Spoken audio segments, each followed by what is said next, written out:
copacetic. Alright, so let me get the second half of this underway, shall we? Sticking with the same emulator, same platform, and indeed same company. I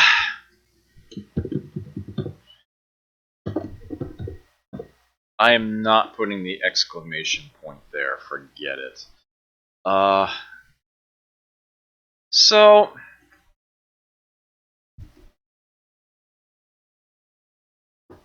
yeah, Jellicoe made some interesting brawlers in the arcade, such as, oh, what's that other one? The only one that's coming to mind right now is 64th Street, A Detective Story, which is a great, solid, fun game. Man, there's a second one that's eluding me right now. Grr. Wanted to say it had like a wrestling theme. It's not coming to me. Oh well. For whatever reason, Jellicoe didn't make a home version of that for the SNES, where I thought it otherwise would have worked incredibly well. Instead, they made a trilogy of brawlers for the home market, as it were. And, well, if you've ever actually played them, you probably know that each one has something a little off about it. At least it's something different off about each of them. I don't expect to be playing any of these terribly long. As a matter of fact, it's tempting to only play one of the three, but I think I'm going to end up showing them all off to a certain extent. But really quick. I won't be spending terribly long on each of them. Yeah, it should be immediately apparent that this one is very, very... It's trying too hard to be Final Fight. And it's failing miserably. It looks silly. It plays silly, too. I enjoyed the game, too, but that really doesn't change the fact that the game is shit. It really is. The first thing, before I even play this, I'm going to point out, when it comes to the titles, this game is called Rival Turf, its sequel is called Brawl Brothers, the third is called The Peacekeepers.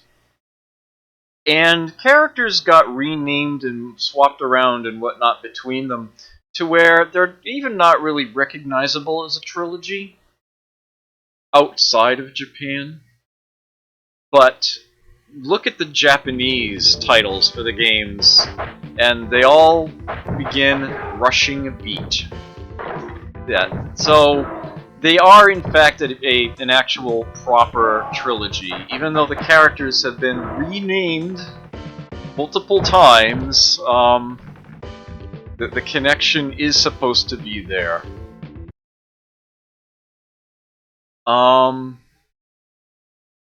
Yeah, why do I even care? I'm surprised that this is off by default, because this is really the only interesting thing that this game added. And it's something that's in the entire trilogy, the entire series, Angry Mode. If characters get beat up enough, essentially if they lose a certain percentage of their health, they go ripshit.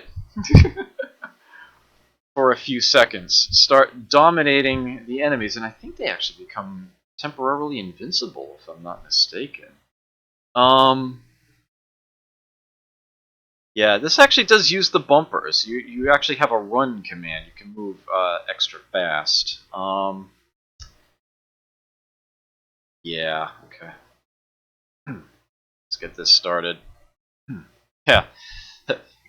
The characters have been renamed. Jack Flack, really? And Uzi Nelson in a red police uniform. What?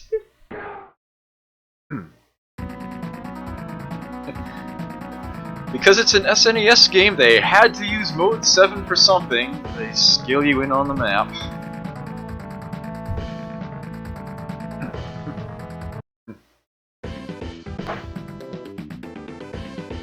Yeah, so this is your normal movement speed, holding the bumper, and this is your movement speed.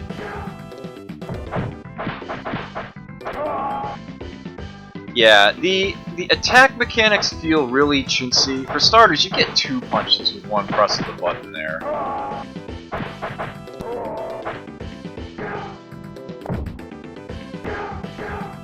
And perhaps... yeah. I mean, just look at the way that he looks when he jumps, kicks straight up. Oh, really? In this game, you get nothing when you press jump and attack together at the same time. Basically, you know, typically jump overwrites attack and you just leap straight up. Instead, you have a separate special attack button, which is going to do absolutely nothing right now. In a very, very strange design decision, the escape maneuver doesn't cost you health. Instead, it costs you score.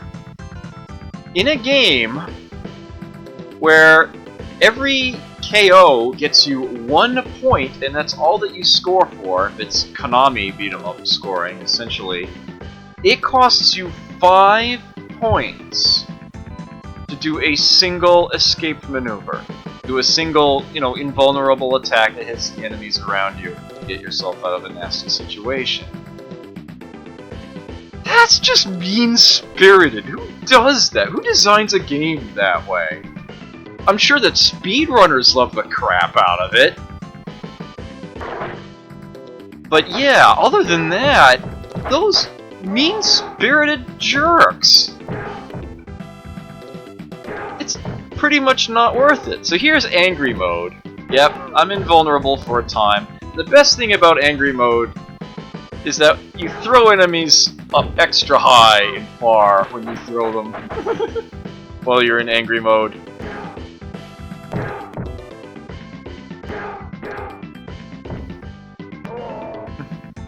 So perhaps the most bang. Right, so Streets of Rage this is not. Perhaps the first thing that someone will learn when they actually try to study this game and get good at it is that they realize there's something really weird going on when it comes to airborne enemies. It takes a moment after you break something for the item to show up. It's here, the National Edition of the City Times.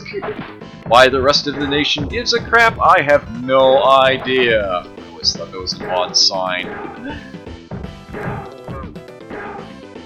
Yeah, here's your flying kick here. There is no need. Down and attack doesn't give you anything special there.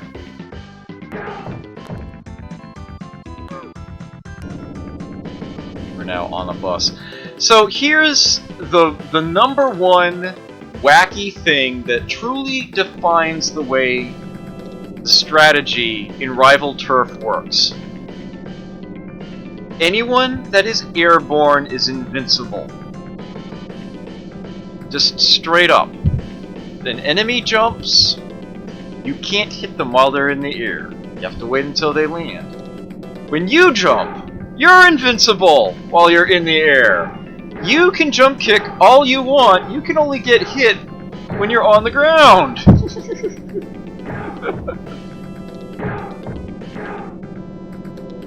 If you always time your jumps, you're invulnerable more often than not. Basically, for an enemy to hit you, they have to time their attack to hit you that brief moment you're on the ground.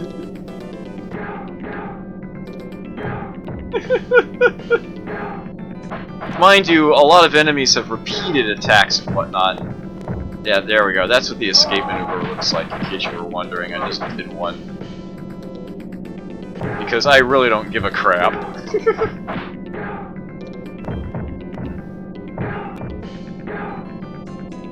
Your main objective in this game, is to essentially not get one-shotted in the form of a combo you can't escape from. And get enough health recovery items so that you can be in anger mode more than once on any life.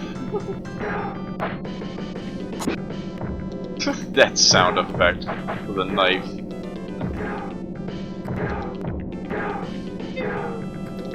And I hope you like that sound effect because you'll be hearing it a lot if you want to play this game. Ugh. Actually, to be fair, there is one... Whee! Woo! Yeah. Angry mode is where the fun is. Yeah. You do actually also have a dash attack while you're holding in the run button. You don't even need to be running. If you're just holding in the run button and you get attacked, you do that instead. But yeah... 90% of this game is timing your jumps. Because you can't get hit in the air. At all. And that is more than enough of this very, very silly game.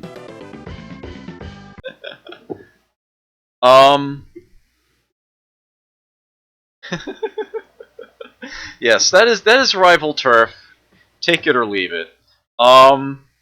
Incidentally, I do own the whole trilogy. I have the actual carts, and every now and then I feel compelled to put one in to remind myself of how not good they actually are. but they are enjoyable in brief spurts. Actually, to be fair, I actually do really like the last one. The Peacekeepers is actually a rather much more solid game. But it definitely looks and feels so much different from anything else out there that it's an acquired taste. I think I'll put it that way. But I will now move on to Brawl Brothers. Who are the brothers? I have no freaking clue. Again, you know, they basically just detached the game when they changed... When they localized it, they pulled a Cuneo, I guess is the way to phrase that. Oh, sorry about that. Just smacked the mic. Must bust these open. How obnoxious.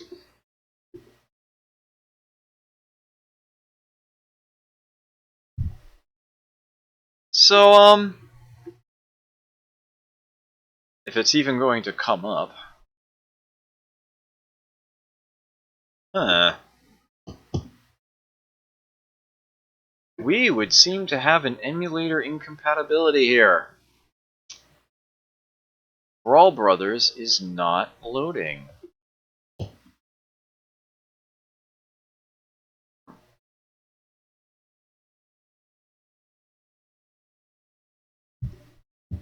Oh, well, that's unfortunate. So, Brawl Brothers, I'll mention it quickly as I try to load the Peacekeepers, and hopefully that one will actually come up. Brawl Brothers has 5 characters that you can choose from. The character sprites are smaller, but they're much better designed. And the battle seems to play a lot more smoothly. It is a lot more fun compared to Rival Turf. The whole silly, invincibility in the air thing is gone. It is the most fun of the 3. It's the best one to co-op. It does have this obnoxious thing with non-linear stages, and actually the Peacekeepers has that too, and it's even worse in that regard.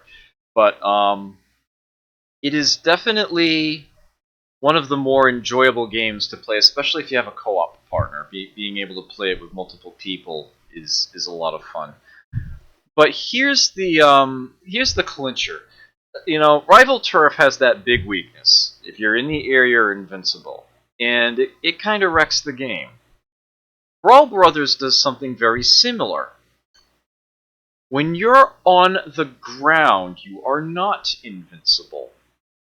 This goes for the enemies as much as it does for yourself. Much like, you know, Rival Turf's in the air invincibility. This means that once you get past, say, like past the first third of the game, your life bar essentially becomes insignificant. Because if you take a single hit, you get knocked down, you will get comboed to death. The enemy attacks will still hit you while you're lying prone. You are not getting back up again until you have lost a life and you're spawning a new one. This does mean that if you knock down an enemy, you can continue to hit them, bounce them around, and keep them from getting back up. And it does make, you know, again, if you have two people in a co-op circumstance, then, you know, you've got someone else who might be able to rescue you. It does make the game rather fast playing, and it is fun. But yeah, at the end of the day, it is also still a bad design. It's a bad choice.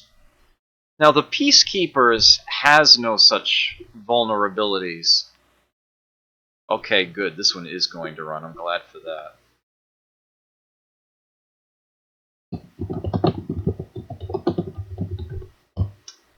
Uh, 94. I'm pretty sure Brawl Brothers was 93.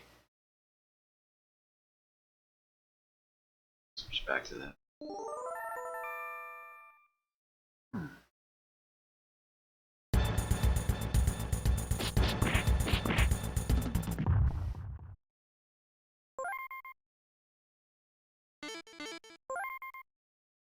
The fighting engine here is actually pretty solid. Solid enough that they have actually included a versus mode. And if you have a multi-tap, it can actually be played with 4 people. And you know what? That's actually kind of fun. It actually almost works. Unlike a lot of brawlers, in this one you can actually block. You can't just hold it in, though. You do have to press it with at least some semblance of timing. But it actually works. It's a pretty solid solid title there. Yeah, Angry Mode is on by default because that was a lot smarter. And I love it when they put this sort of thing in the game. Color edit mode here. Yeah, the 3 face buttons change red, green, and blue for different portions. And get this, you can change the palette for literally any character in the game, including all the enemies. Now, unfortunately, none of this data is saved anywhere. There's no battery backup or anything. So, yeah, if you want to completely reskin or retheme the game, you'd have to do it every single time. Maybe an emulator will let you use a macro, do a tool-assisted speedrun sort of deal at the beginning to set things up the way that you like. But, yeah, it's otherwise kind of fun. This game has 6 playable characters. Only 4 are available from the onset. The other 2 you have to unlock by taking specific routes through the game that allow you to encounter them. This here, Norton, they finally let him keep his proper original name. This is the protagonist from the first game. The one that was renamed Jack Flack. Yeah, that was his name in the Japanese version, and he's the other characters immediately recognize him when they encounter him in the stories. He's like legendary. Yes, I will of course be playing as Echo. I am She is actually a very good character, and rather fond of her. And I will quickly let's see. Yeah, if you hold in a bumper, you can actually go through the numbers in reverse. This is not the color scheme I usually give her, but I will actually drain all of the green out of her shorts in order to make them purple. I usually, actually, I probably shouldn't be spending the time to do this, but what the hey. Uh, 7. The buttons aren't laid out exactly the way I would otherwise want them to be. What am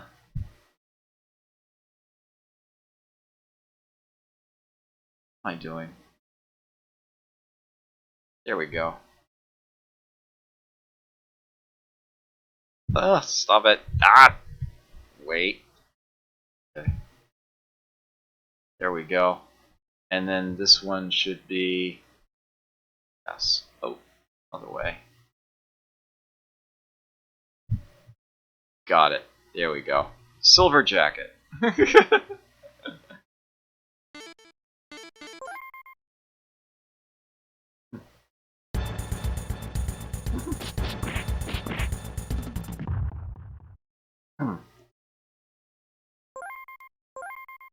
So let's actually get this shindig started here. Yeah, the character portraits look like digitized graphics.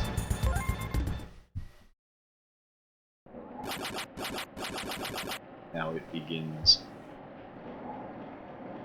Got to hurry. Must avenge my grandfather.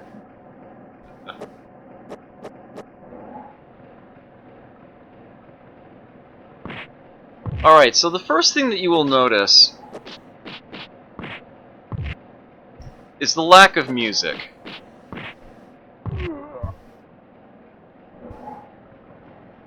You have a choice. Music or ambient sound effects. By leaving it on ambient sound effects, I have shown you that this is clearly the wrong choice. The worst is when you actually get into like a tournament setting where there's supposed to be a sizable crowd present. The ambient sound effects basically sound like someone saying over and over again, "He hurt his ankle. He hurt his ankle. He hurt his ankle." Yeah, I am not going to torment you with that. I'm going to do a soft reset. I think that keeps the edit colors in place.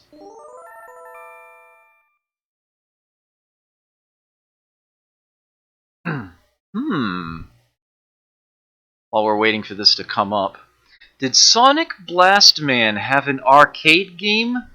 Yes, actually. Yes, it did. But it is not a brawler. It is not a beat-em-up like these games are. It's a punching machine. You just see the character on the screen, and there's a pad that you hit. You get like 3 punches per game. You just try to hit them as hard as you can, and you see the animation on the screen of them taking the blow. Yeah, it's a funny thing that they did. Actually, I think there are bonus rounds in the SNES Sonic Blast Man that pay homage to that. But yeah, it's a completely different game. And why has this not come up? There it goes. Alright, I think I know what happened there. Oh wait, no, it's under options! What am I doing to myself here?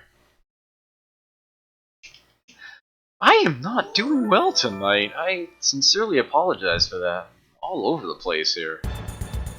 Unfortunately, this is not skippable, by the way. That's another little issue there. Okay, where is it? Music mode. BGM, thank you very, very much.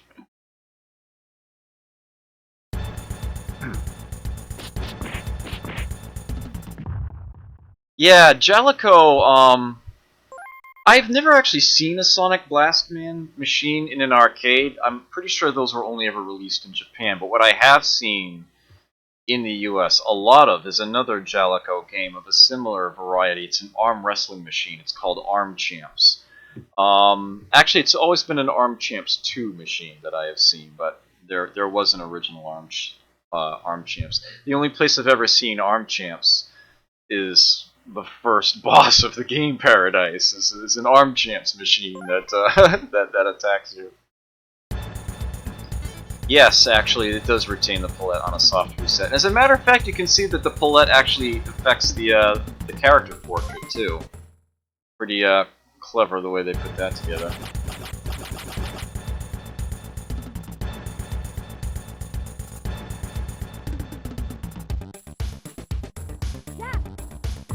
The music is great. You may notice in the upper right there, it says continue 12. Oops, damn. Didn't get that timing in right there. Those are mines, by the way, on the ground there. You can use them against the enemy if you get them properly positioned. Alright.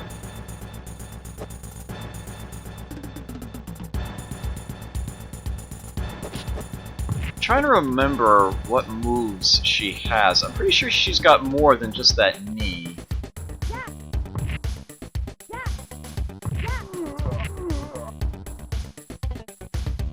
Oh, bloody hell. You only have one life. That SP times 2 is special attacks. Oof. Yeah, sorry, she can double jump. That is extremely helpful in a brawler.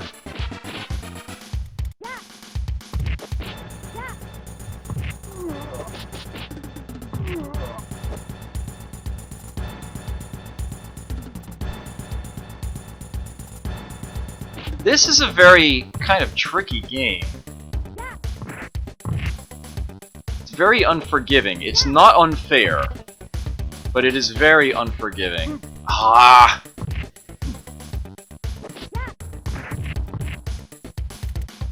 Yeah, the bumpers are to block, but that's as long as she can hold it for if you hold in the button. There we go.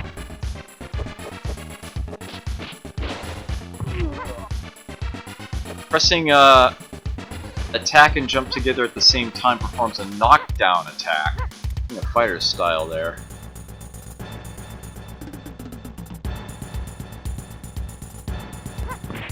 When you need to get someone on the mat right away. Character sprites are nice, detailed, animated, everything is smooth. This game actually plays very well. But I can't help but feel like there's always something missing on the screen. There's a certain sort of hollowness to its approach. And of course that stupid... By default, it's the frickin' ambient sound effects.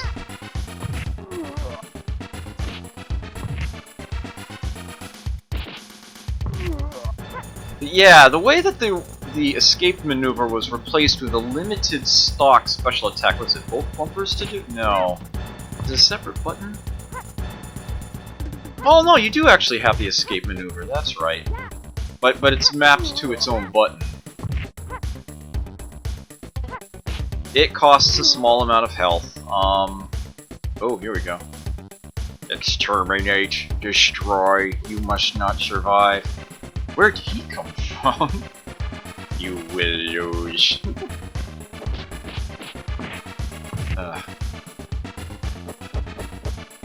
Oh, ah! Yeah. You can see things get kind of nasty there. Must be this button, right?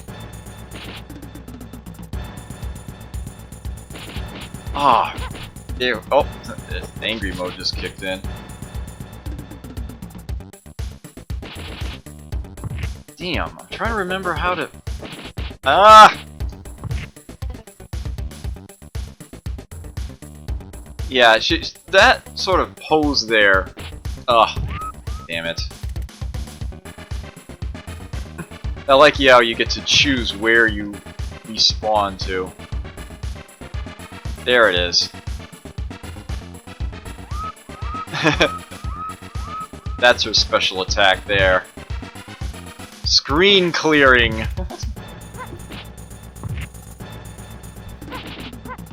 Damn. Yeah, when this guy gets the drop on you, he attacks so fast, you can't get a word in edgewise. Trying to sneak in the throws and grabs seems to be the right way of dealing with him. If you can get him to start doing that punch and he's missing you, you've actually got a good amount of time to get behind him and throw him.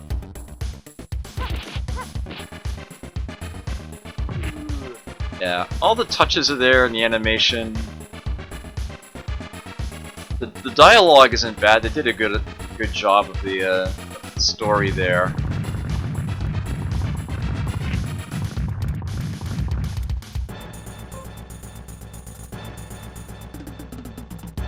It's kind of a shame that they only show you the score at certain points like that. And there are different levels, different routes that you can take through the game. I know I've got a map in that book I showed you earlier. Explosion damaged our lab. Genetic mutations are occurring all over the complex. What's causing them? Mr. Iago has us experimenting with all kinds of genetic code. Cause horrible side of...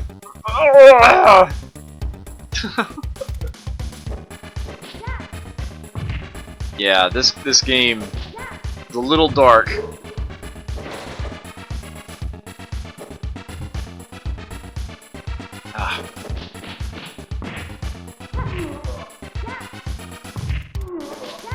Yeah, so if you want a Jalico home console brawler that actually plays well and looks pretty damn decent, this is the one. It still has its quirks, but it is... and it's, for some reason, it seems to be less well known and less popular than its earlier brethren. But I am firmly of the opinion that this is by far the best of them.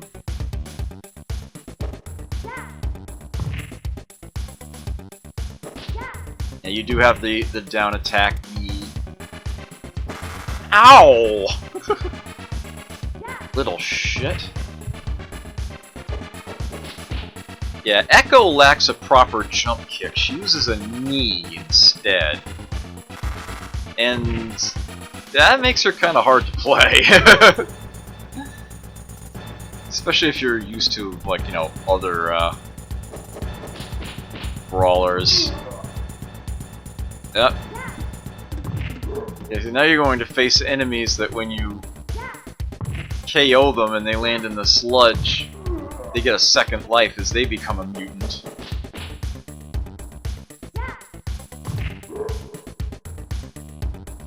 Now keep in mind, ooh.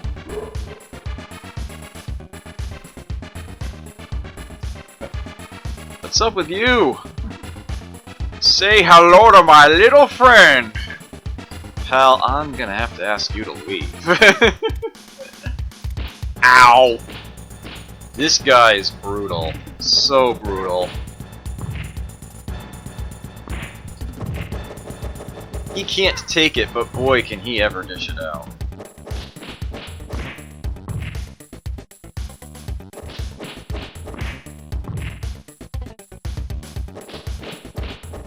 Ugh. Yeah, if he knocks you down, he's just gonna stand over you and stab as fast as he can. Ooh, ah! No! Ah! Yeah, there's no escape out of that.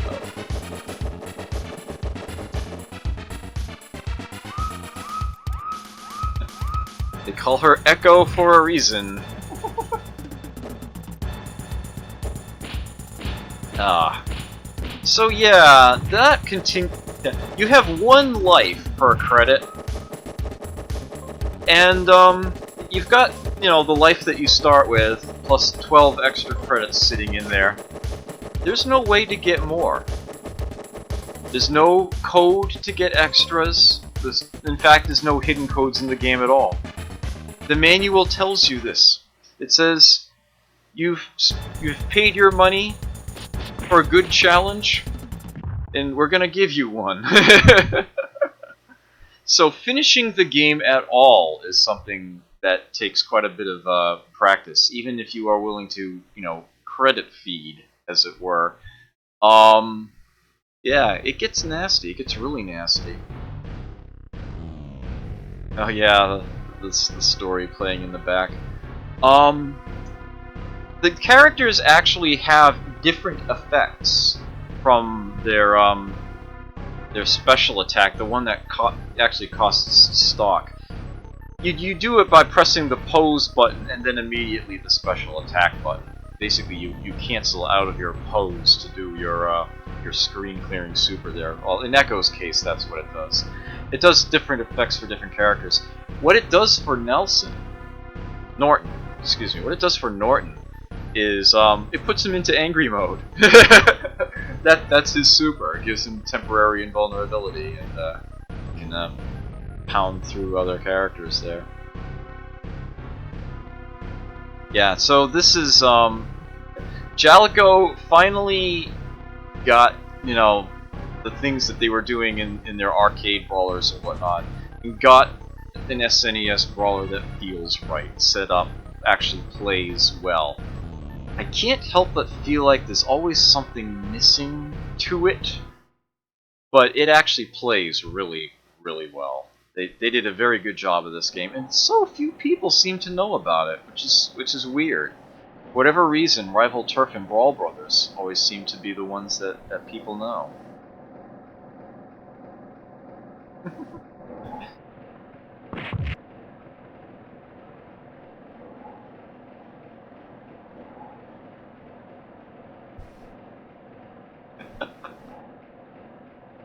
Poor Echo. So yeah, you can see yeah,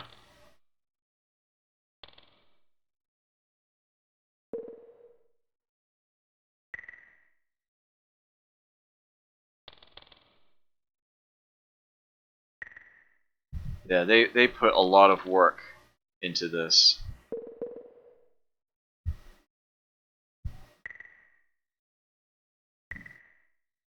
I believe that's actually oh, there it is.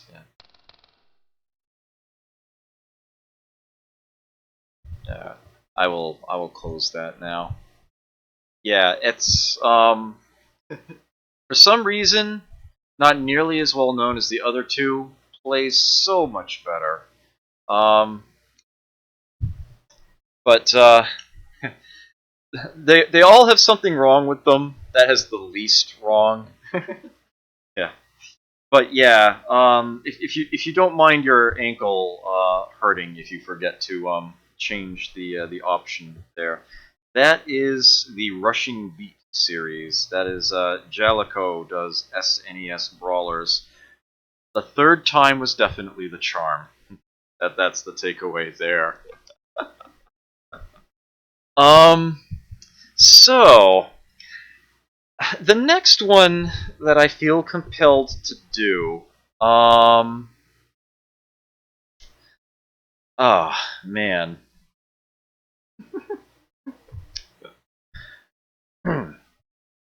Do I really want to take this approach? Yeah. Okay, I have to do something else first. I feel I would be remiss if I didn't do something here. So I will actually be that was the only. Yeah, those are the only ones for the SNES that I actually have written down. I know that there are others. The Death and Return of Superman is an interesting one. I think that was published by Sunsoft, right? As a matter of fact, that might have been programmed by Blizzard. That might have been one of Blizzard's pre-Warcraft games. They also made a one-on-one fighting game, Justice League Task Force for the SNES, which, for whatever reason, I didn't think of until just now. I could have done that one on the list, too.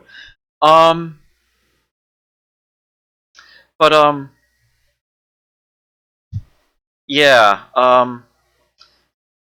Sonic Blast Man, of course, was mentioned in chat. That's another SNES brawler that could have been on this list. The next one that I'm going to do is probably the most famous. I've been playing this a lot lately, as has Energizer Kitty. If you visit her, I don't know. If you visit Ez's stream, you'd be seeing a good amount of Streets of Rage 2 play, yeah, I have some practice to do. Well, let's just say. But yes, the Streets of Rage series is perhaps the most famous of console-born brawlers. Now, if I recall correctly, they actually did try to make a modern Streets of Rage game at some point. It might have even been for the arcade. I'm not sure. But it definitely started on the console, and the original series is the pride and joy, I would suppose, of many Genesis fans. What am I doing here? Is Hawk.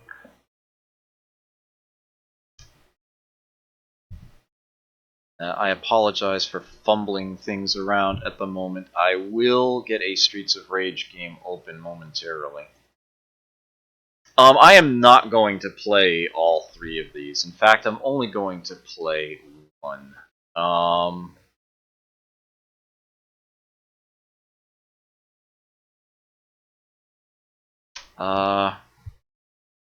am I trying to do here?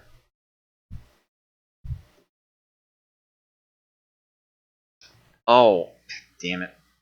Okay. My apologies. I will fix this immediately. Okay.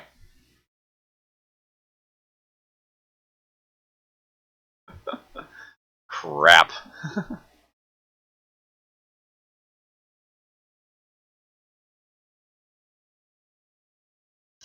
Huh.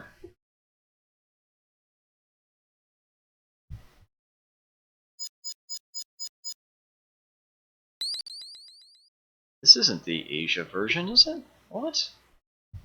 Don't worry, I haven't forgotten the marquee.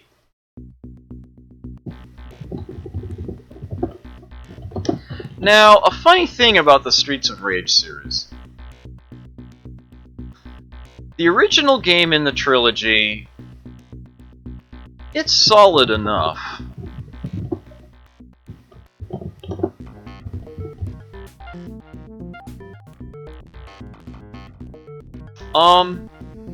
It feels like it's running on the Golden Axe engine. The special attacks, stock based again. The camera pans away. You see a police car come up, fires a bazooka on the area. It's like a magic attack in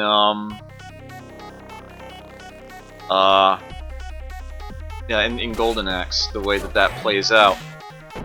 It gives it a very sort of unique feel, but it otherwise tries to be a Final Fight style game. Streets of Rage 2, though, that's where things truly started to feel unique and original, have a good sense to them. And, yeah. It's almost... I can imagine that there must be some old executive at Sega whose heart is broken, a little sort of, feels a dagger somewhere inside them every time they get reminded of how everybody loves Streets of Rage 2, and so few people like 3 in comparison. 3 adds extra elements to it, but the feel of the game, the mechanics, the way the characters move and attack feels off. And it felt so good, so solid in Streets of Rage 2. If you weren't a Genesis player, if you were on the SNES side of things, remember Final Fight 2 and Final Fight 3? Exact same thing. Exact same problem. It's precisely that same clashing that just doesn't work. The parallels, comparing the two games, it's the perfect analogy. Streets of Rage 3 is to Streets of Rage 2 as Final Fight 3 is to Final Fight 2. In pretty much every manner imaginable. It's ridiculous. I'm not even going to bother looking at the options.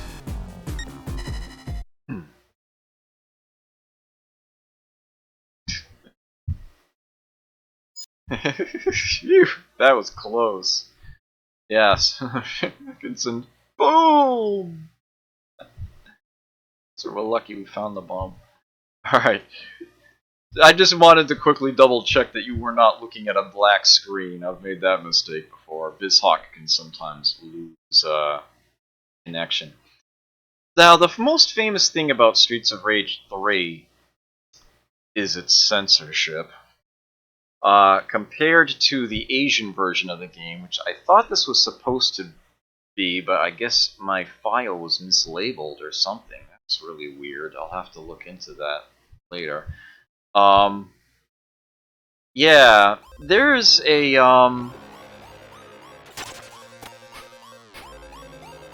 oh dear. Controls are not set up even remotely the way I would have expected them to be. Oh, that's right, because they're still set up for Eternal Champions, aren't they? Yes, they are. Damn, that's gonna be obnoxious. As a matter of fact, that's gonna be so obnoxious that I feel compelled to reset this and fix that.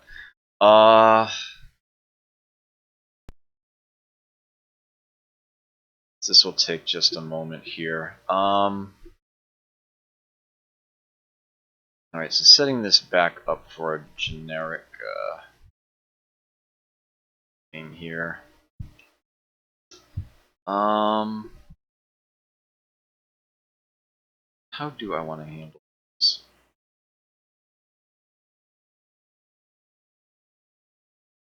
Guess like that.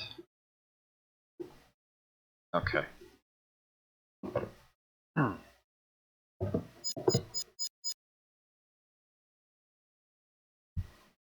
me just quickly double check this and make sure it's still on the special attack jump, right? Series. Yeah, they give you the ability to perform the back attack or just the final heavy attack of your attack string with individual buttons.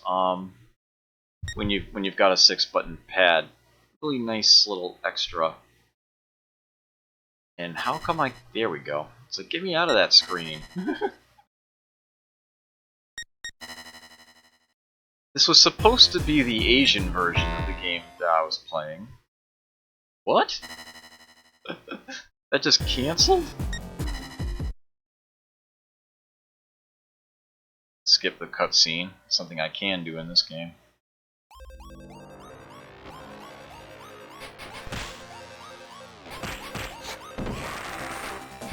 Yeah, you can see when she attacks, her sprite returns all the way back to her original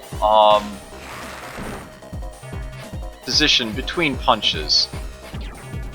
In most brawlers, actually, I'm assuming pretty much every brawler other than this one that I can think of,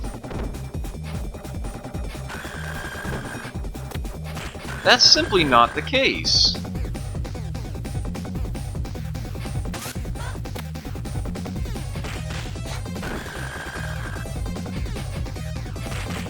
it makes it look so weird. And it doesn't feel right either.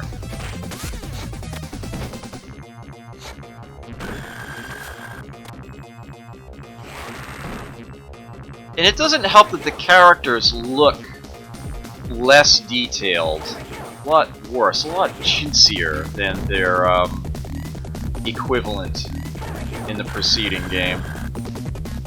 That's a stupid, stupid way of spelling Susie. I am sorry. That's just dumb. At least they finally figured out how to spell Garcia. Because in the previous game, it's what? Galcia? G-A-L-S-I? Yeah. English! One thing that they did put into 3 that I do really enjoy, you see that OK meter to the right of my health there? So this game has your escape maneuvers. They made it handle in a very different manner. The way that it worked in 2 was you perform your standard escape maneuver just by pressing the button and not holding the joystick in a direction. And that will only cost you health if it hits somebody. But you also have an offensively oriented one, fireball-like move, like you just saw there. And that always costs you health whether it hits something or not. Here, if you haven't gotten hit for a while and just sit still, that little blue meter fills up and that lets you do a special attack for free. If you need to do another attack while it's not full, then it costs you health, whether it hits something or not. And that was actually a pretty nice design element on their part. And I'm actually not sure how I just did that attack, to be completely honest with you. You can't... Oh, you actually can run in this one, that's right.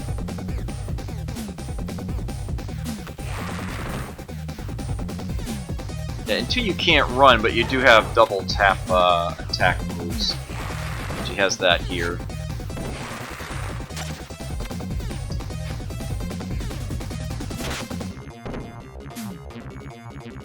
Yeah, so they at least kept the moves nice and robust, but unfortunately they tried to change the engine itself around, and nothing good came of it. It just feels terrible in comparison.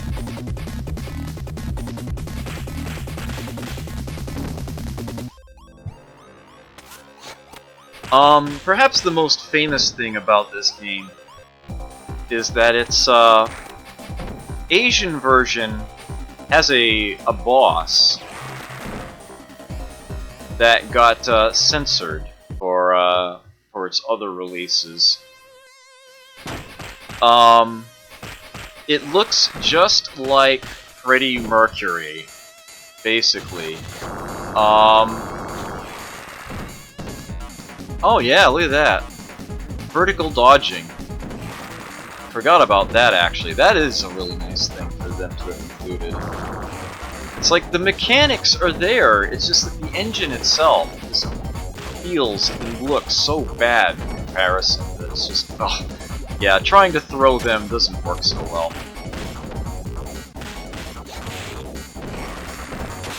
Ugh. Yeah, this is a game that could have been one of the best brawlers ever, and it just sort of ended up collapsing under its own weight. They just tried to do something wrong, recode something from scratch that they shouldn't have. The balance, the very fine balance, the fairness, the strategies and whatnot that the preceding games seemed to have, they just seem to be missing here. It's hard to really accurately describe. Oh yeah.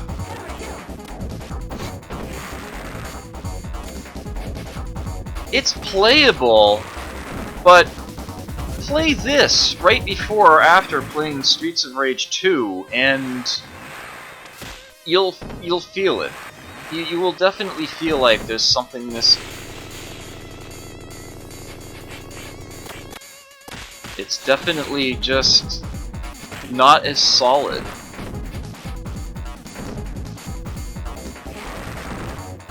One of these days I might get Murphigator to try to talk about it and see if he could articulate it better than I seem to be able to right now.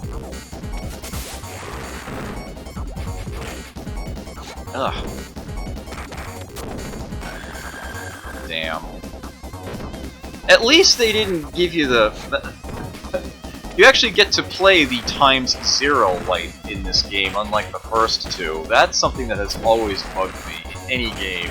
It's like, no, that should be how many lives I have left. It shouldn't be counting the one that's actually in play. That's always so incredibly confusing. You feel robbed by it. Bloody hell! Ugh.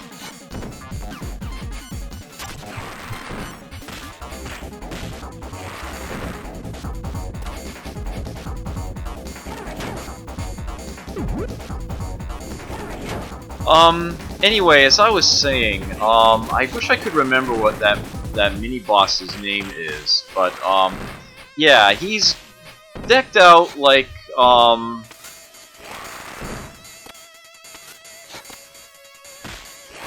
let's just say the Logo Network would be the one that would tell his life story. I think that's a reasonable way of saying it. And notably, after you beat that character, he is playable. He is a playable character. But he has been removed entirely from the overseas versions. I'm sure that you can find information about this character online very easily. I forget where they're supposed to appear.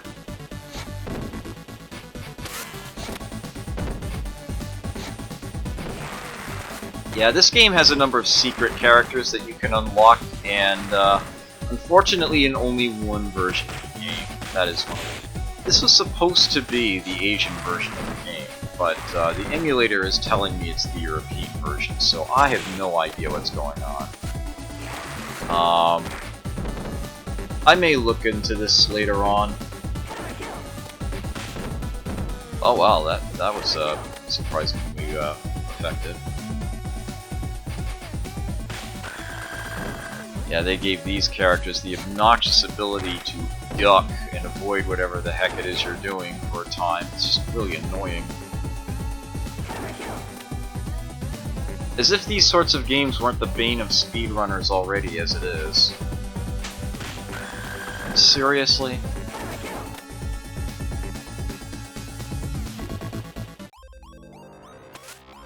Surprise!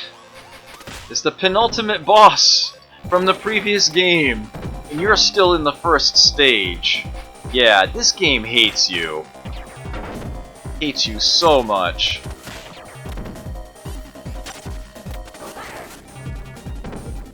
Although, if I recall correctly, you actually get to play as Shiva in this one, some way, somehow. Ow! And due to the way that the special attacks work in this game, one simple strategy is to just try to, avoid enemies for a few seconds and hit them with your super. That's always an option. You can always try to run on empty by just playing keep away for brief periods. It's kind of like Giga Wing, in a sense, actually, the way that you're, it's like, I need to just live long enough to be able to get that next reflect up. Yeah, I'm not going to waste my time any further with that one. Right now, anyway. But yeah, that's a brief dissertation, as it were, on the Streets of Rage series and why it peaked after 2. I felt I would be remiss if I didn't at least do something Streets of Rage while I had this theme running. It would have been practically an insult. I was thinking of doing Golden Axe 2 or 3 as another Genesis option, as those, after all, are what's the term I'm looking for? Those were not actually in the arcade. The original Golden Axe, of course, was. And there was a little bit of a difference in the Genesis version compared to the arcade version. The way that it ends changes. There's an additional level. There's sort of a true final boss that was added. And the ending itself plays it straight, as opposed to the fantastic little arcade ending that they gave it. Yeah, 2 and 3 were specifically designed for home consoles because Golden Axe was very popular on the Genesis. They ended up making a whole trilogy out of it, 2 extra games there. There was an arcade sequel to Golden Axe. I played it on stream once. I'm pretty sure I highlighted it. Golden Axe, the Revenge of Death Adder, I think it is. Yeah, different character roster. Very different mechanics. It's a very fun, solid game. But I am, in the interest of time, going to skip that one for now. Is this the character in question? Give me a moment and I'll find out.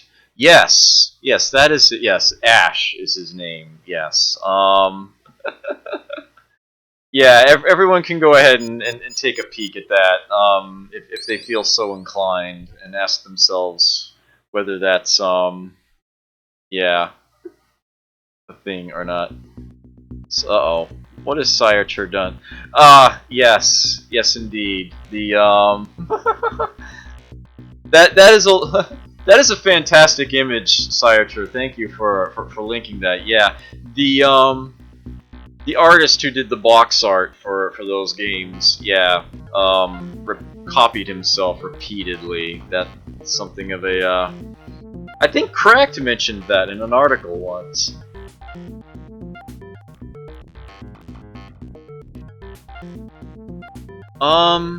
Sonny86, welcome. Didn't see you, sneak in there. The little elf guy face in the Shining in the Darkness weapon shop. Yeah, I know, right? So I am going to be using this emulator again, but not for a Genesis title. Instead, as might be evidenced by the fact that I'm now going to make things look really weird for a moment. I got some GBA titles I want to show off here. Now, at some point in the near future, one of my Throwback Thursday themes will almost certainly be Kunio. Now, the usual response to that is, yes! Kunio! Awesome! Or, huh? And that's a crying shame. The latter option, I mean. And that is because Kunio has been the star of a very long-running, very varied, very well-received series of games. And the vast majority of them on localization excised Kunio from them, have changed things around so that none of the games are actually related to each other in any way, shape, or form. The original Kunio game actually ended up getting a, what's the term I'm looking for? An IP fork. That essentially, the westernized version of it has its own sequels unrelated to Kunio. It's just absolutely... It's unfortunate. It's unfortunate that all of these games ended up getting completely detached from one another. And it's a real shame because they are so good. All of them. They're absolutely fantastic the way that they play. So I am almost certainly going to, at some point, do a Kunio Throwback Thursday. I'm just going to do as many Kunio games as I can possibly fit in. That will be just the theme the whole time. I might mix it up. I'd probably do like the brawlers first, and then do like the side story games like the sports and whatnot as a separate listing. But yeah, I'll probably do the. That will almost certainly be a theme that I do. Oh no. What is Sciature linking to? Yes! Precisely. Yeah, go ahead, look at that link. Yes, fantastic. That is Kunio. Who you see behind Kunio there is Ricky. Now, I will mention... Why have I not closed this game yet? So it's going to be a Game Boy Advance title that I'm going to be firing up next here.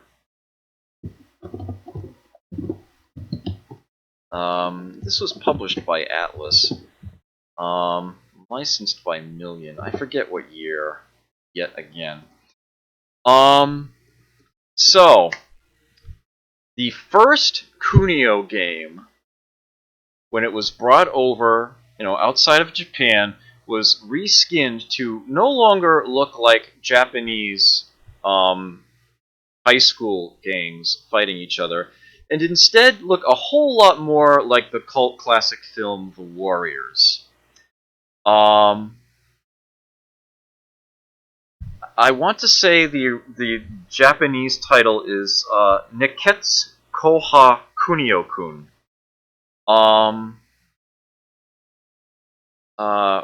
Kunio-kun being, the name of the character. I want to say it's like hot-blooded fighting is what the rest translates to, something along those lines. The sequel to that game, Downtown Neketsu Monogatari, was actually two-player co-op.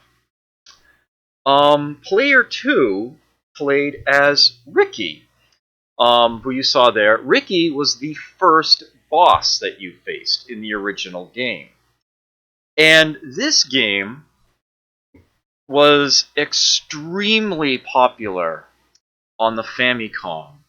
It had role-playing elements to it. You got money drops from enemies that you defeat, and there are shops that you can visit where you can buy all sorts of equipment or food or advanced techniques. And your character stats will actually grow based on your diet, the food that you eat. So you can actually tailor the characters to your own style of play. Yeah. Because, the original Kunio-kun game was changed out. Yes, and you're probably right. And became Renegade. When it came time to bring the sequel stateside, and it wasn't done by the same company, it wasn't done by Taito, they decided, well, you know what, let's just localize it again, let's just pretend it's not connected in any way, shape, or form to any other game. And Kunio became Alex, and Ricky became Ryan, and the title Downtown Neketsu Monogatari became River City Ransom, which is considered by many to be the greatest NES game ever made. It is in a lot of people's top 10 lists, my own included. I would probably say it's in my top 3, maybe even my top 2. Number 1 is definitely The Guardian Legend. 2 and 3 would be Battletoads and River City Ransom in some order, depending on my mood, probably. But yes. But because it is closer to the Japanese original, rather than play the NES version, I am going to play its excellent remake, enhanced version for the Game Boy Advance. Now, I actually do own the cart, and I have a little bit of a story regarding this, because I basically ended up getting it twice. I found it very hard to get my hands on. When I found a place that sold it online, finally, and I snatched it up, what I got was more than a little disappointing. I got a bootleg. I was not expecting this. It was in this odd, non-standard Game Boy Advance card. It looked right, but it didn't feel right. It wasn't quite the right shape. It fit into the console extremely tightly. The game actually was there, and it was playable, but obviously it wasn't the real deal, and I could tell. The manual wasn't... It had no actual useful information in it. It had simply words. It had character images, and all the text was bolded. It was basically the same random paragraph repeated over and over again. It was about as informational as lorem ipsum. Yeah, the fact that any sort of printed work came with it at all was surprising. Yes, I have it sitting in a box down there, in its original package it was shipped to me in. I don't really know what to do with it, but yes, I have a Hong Kong bootleg of this game. I did eventually get a proper legitimate version of the cartridge from Game Crazy of all places. Their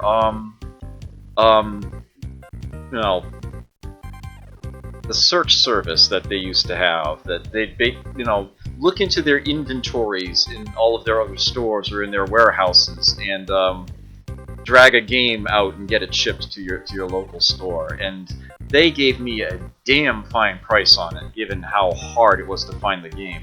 Even adding in the service fee you had to pay for them to find the game for you, it still cost me less than that bootleg did. Yeah. And it's definitely it's a damn fine title there. Now, this game has... This game was designed for people who had... Yeah, you can see that this version of it, the character sprites are still their original Japanese versions. You can see they have their school uniforms on. Ricky has his purple hair and all. They're not Alex and Ryan. But yes, they did take the names from the original US release. There was, or at least could have been, a lawsuit regarding this because there was potentially another IP fork. The River City Ransom license was actually bought out by an independent party, and there was another River City Ransom game in the works. They were going to make their own River City Ransom 2. And then Atlas published this.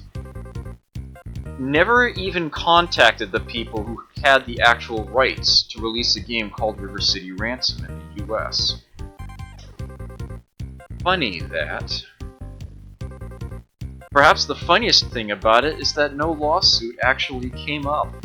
The person who had the rights was so happy that a new game was being made, that a new River City Ransom title was coming up, that he never contested it. He never brought up a lawsuit regarding it, despite his lawyer's insistence that he totally should have. I forget the individual's name, but yeah, they said, you can go ahead and let that slide. You can have that. My understanding is that there actually still is a River City Ransom 2 being designed by somebody, but I don't think it's the same individual. I might be mistaken. I'll have to look up more information about that. But, yeah, it's a very, very strange circumstance that there could have been, like, there were actually sequels to Renegade, completely unrelated to Kunio. Target Renegade, and, I forget what the name of the third one is, but nobody likes it anyway. But yeah, so we ended up getting this hybrid game that Atlas published that was essentially... Whoa! Oh, man. Oh. I just totally dropped my controller. Oh, okay, so that's unpleasant. Actually, I'm gonna need another minute or two anyway, and that music is incredibly annoying, isn't it? So, let me actually close that for a second. I will be right back.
Sorry about that. My sincere apologies.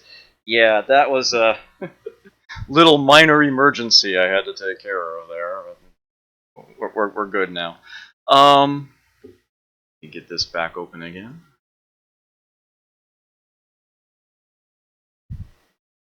Stop itching. What's going on? This game is quite playable, you know, under default settings and everything. It's very similar to the NES game in some ways. The improvements that they put into it are really nice. There's a lot more variety in the characters' animations, the way that they fight. You don't have the silly AI is just going to sit there and block half the day, circumstances. You'll see that the engine's a lot more robust as I play it. But, perhaps the most interesting things it starts with, first off, the first techniques that everybody buys when they first learn their way through the game, you know, the rapid attacks, 3 punches or 3 kicks, you get to start with them in this game. One character starts with the punch version, the other starts with the kick version. This saves so much time. It makes the game a lot easier, essentially. If you don't like it, you just don't use it. But,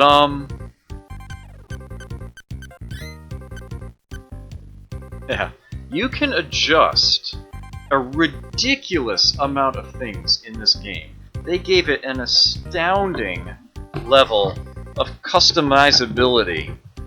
You can make... oh man. You can give yourself challenge runs of so many different types. Challenge runs for days. For starters, as perhaps you can see right there on the screen, this first option right here, you know, I'm not only just choosing my character, you know, I can have an AI partner. Even if I'm playing alone, I can have Ricky come in, and, yeah, the computer will play him for me. In fact, I can have additional ally characters, which I can limit, but I'll allow it to be at the maximum. You can limit how many enemies are on screen at a time.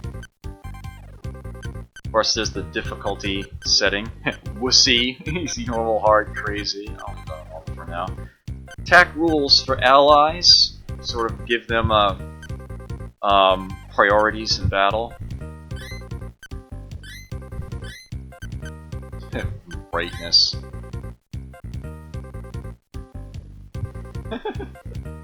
Because this is a Game Boy Advance title, after all, having a brightness setting is a very useful thing to have. But Alex! What's going on? Cindy's in trouble, right? I'll help you. Whatever. Best intro ever. Or something.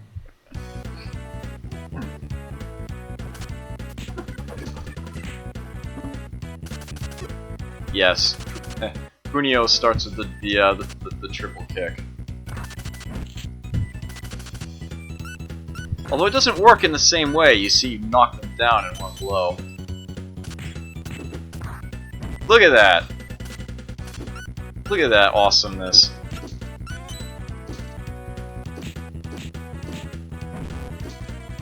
I love the good old-fashioned knocking numbers out of people. One of my favorite things in video games. Oh, ouch!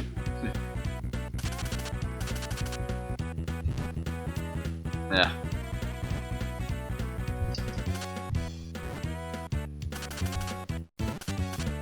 One thing that is sort of unfortunate is that they took out the Mamushka. I do miss doing that. But other than that...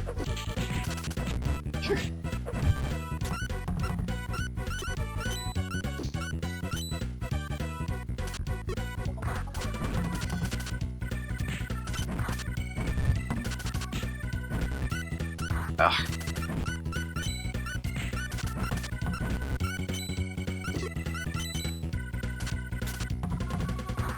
I remember one of the earliest tool-assisted speedruns for River City Ransom. The NES original. The weapon of choice was the trash can. Grabs a trash can early on, takes it all the way, even beats up the final boss with a trash can. It's great.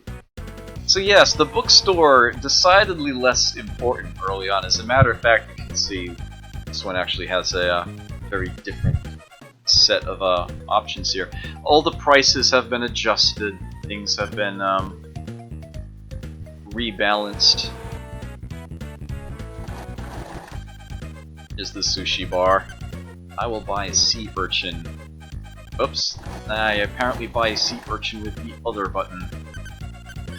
Here we are. That was always one of my favorite parts of River City Ransom. The eating animations. Eating the plate and all. Yeah. So what I buy, you can see it increases stats by different amounts. Should be able to get something for takeout for the inventory. This was the biggest running gag for me playing River City Ransom back in the day. Can't go anywhere without my honey bun! Must have my honey bun.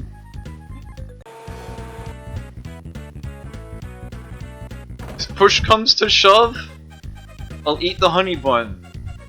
But then I won't have a honey bun! I'll have to go back and get another honey bun. This made sense to absolutely nobody but me, and I didn't care. People who played the game long enough with me thought it was hilarious eventually, anyway. How about a nice plate of spaghetti? Here he actually does use a fork.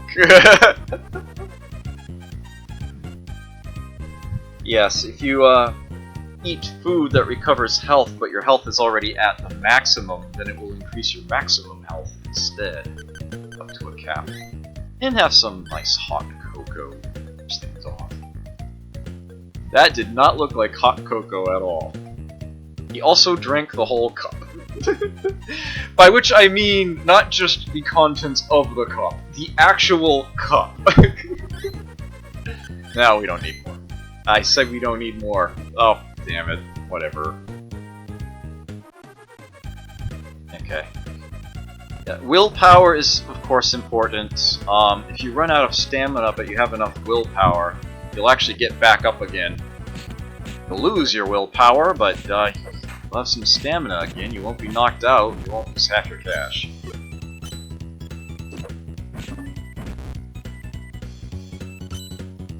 Otherwise, things are still laid out in the same way that they are in the NES version. You know, the bosses are all still in the same place. The fights are still the same.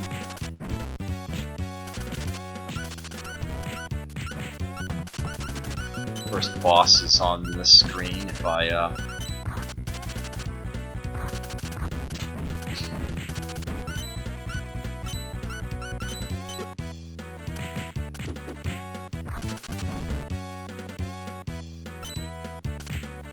have to finish off the rest of the enemies here, or he'll show up.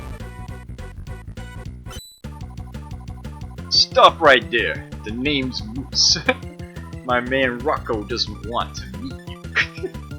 So you're gonna face me instead. Come on! Oh, whoa! And as you can see already, the game, yeah, the bosses are not just random pushovers. They actually have their own moves now. Things are more than a little epic here. They did such a great job making this. These guys want to have a traffic cone joust. Oh! Ah! I should have thrown him faster.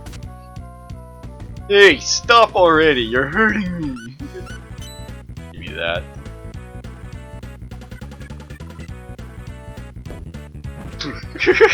Yes, you can still do that. Remember in the NES version, if you were out of stamina, you could actually kill yourself doing that.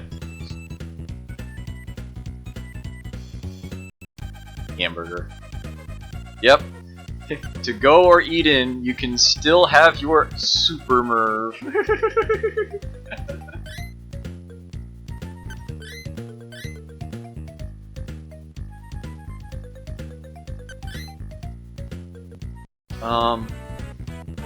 Here's the drugstore. Boy, do we ever need something right now. Antidote 12. Oops. Yep. No.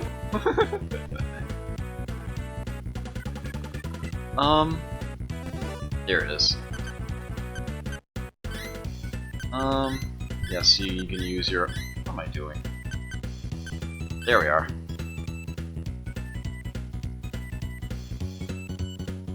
Willpower and maximum stamina. Which. Okay. So yeah, you can look at your character stats here, change their name if you want. AI strategy, under different circumstances, you can change how they behave in certain circumstances. There's the technique that you start with. Fight log. Keeping track of what you're doing with most of your effort here. This right here, once you get the game going in options, this is what I was telling you about right here. You can change this stuff all you want. You can adjust the game speed, strength of weapons being thrown, attack balance, damage scaling, gravity you can alter. I'm actually not sure what the obstacles setting does off the stock. How many gang members will face you each time you enter a new screen? You can double it. Yeah, you get the power of techniques, I think. Yeah, you get to tweak all sorts of things, and if I recall correctly, you get even more options later on.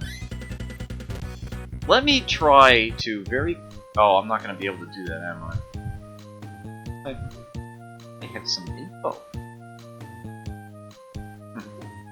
Yeah, this is not skippable here.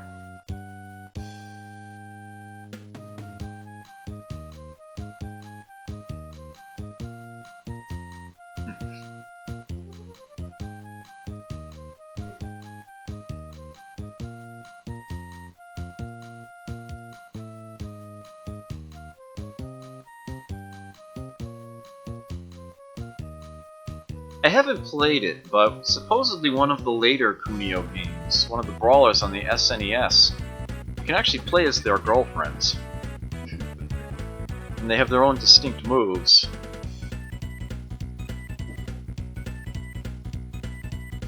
Bye. I want to get to a specific place.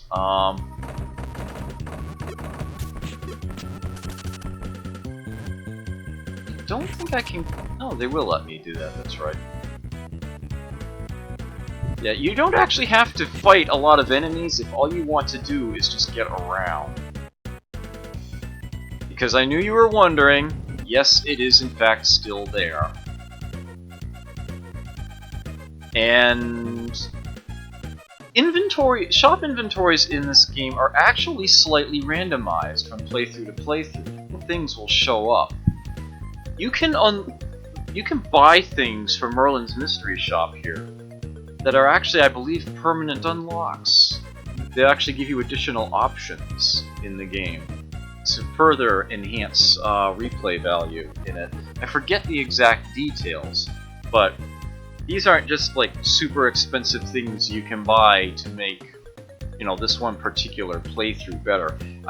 I'm pretty sure you might need to finish the game once first before some of the better ones show up, but there are some very nice customization options for the game that you unlock here through Merlin's Mystery Shop.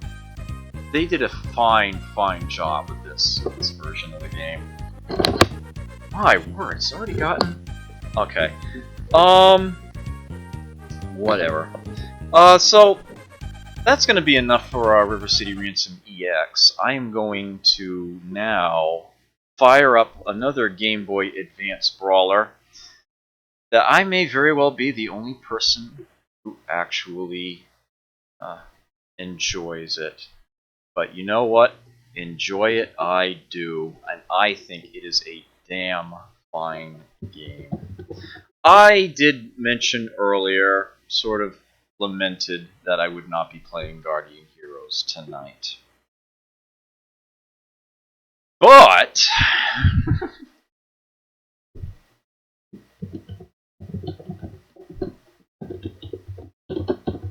I never did put in the year for that last game, did I? Oops.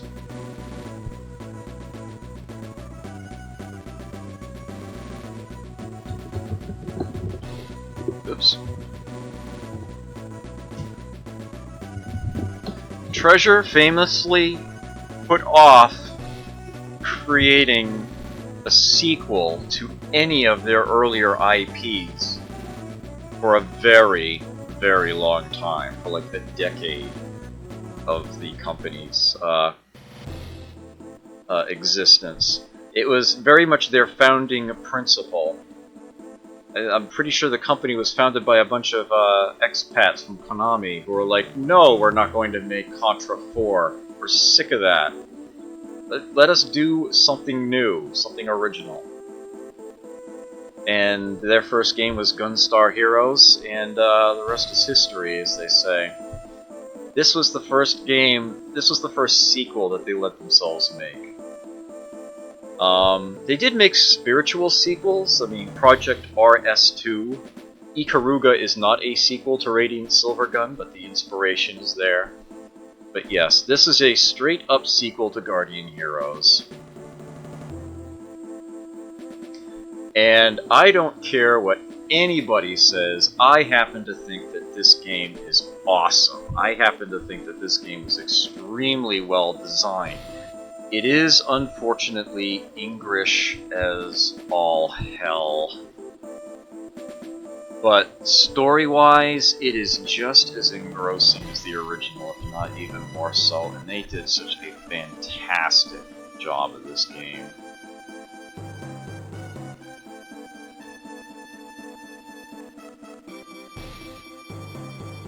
Yes, the creator not quite so defeated after the first game.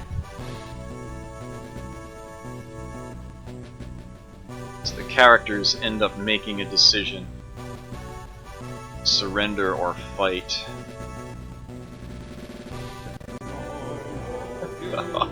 Oh, Matt, thank you so much. I greatly appreciate that. Oh, you brought 12 viewers with you. Wow, thank you so much. I was actually hoping to raid you, but I started very late and ended up running overtime. But yeah, you were just in time for me to actually play some advanced Guardian Heroes.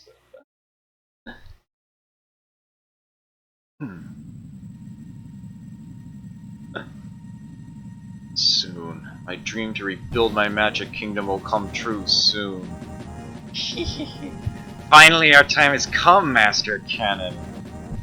My dark magic can create unlimited number of soldiers. Sir, thanks to your revival skill, those legendary heroes are now our servants. Now the last thing to do, destroy the Resistance members and their HQ. Ha ha! I'm sorry. I probably shouldn't have given them. Report! A party of the Resistance broke into the 3rd base area. Grave of the Undead Hero is near the base. You can sense something is going on there. Sir, just in case, go take care of them. Dylan, stay here and stand by. His name is in blue, he must be important. Yes, sir! Strike a pose! He launches like a missile. I still think it's not a good idea. If we unlock the Soul Sword, you will... Princess, the Empire Fortress has gone ahead. Hurry or all will be wasted. This is Soul Sword. Grave of the Undead Hero. Advanced Guardian Heroes. Oh, I love this game so much.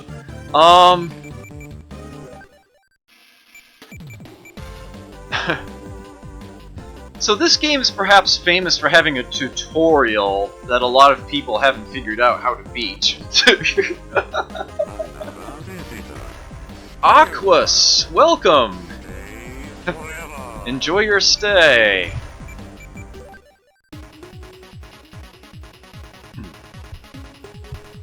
I love this music right here. Oops, hold on. What am I looking for? So they're talking about English here. These are not supposed to be three separate characters, and yet they're named and presented here as if they were. N is Japanese for fire. This was supposed to be Rai, that's lightning, and Q is ice. These are elements, not individual characters. So the way that this game goes is that generic gray soldier that you saw at the beginning is essentially an avatar. He ends up getting himself killed very, very quickly. He is willing to essentially... Well, it's not like he committed seppuku or anything, but he's killed by the enemies pretty much right at the beginning. He allowed himself to actually serve as the avatar. The idea here is that, in the original game, you may recall, if you've ever played it, you get to control, after the game's first stage ends, an undead warrior, this giant golden golem of sorts, with an enchanted sword.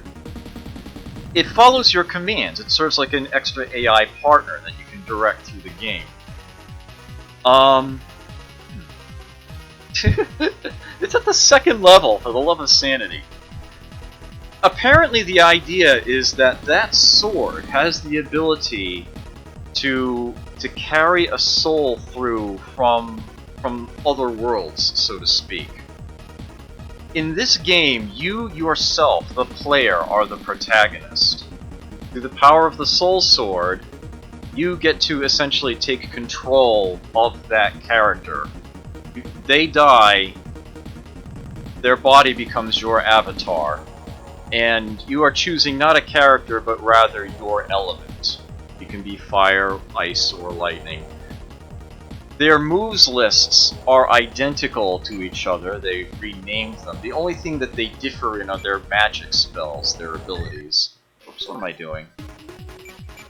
Just refresh my memory here. Yes.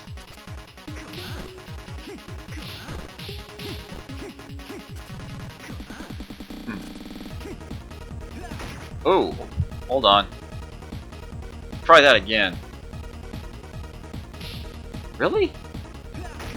Ah.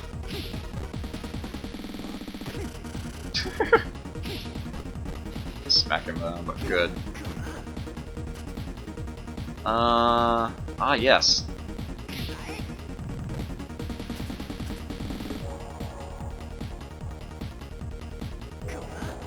Yes, the earthquake attack.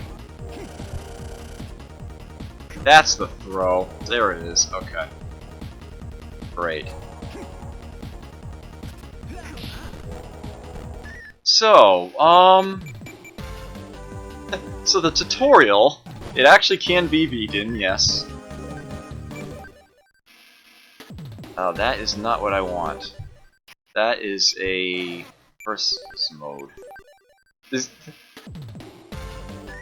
This game can be played in a versus style with 4 players if you've got the link cables to do it. Story mode can be played co-op with 2. Tutorial is what I want.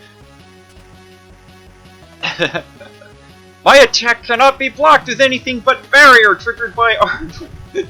The dialogue here is terrible. It is so English.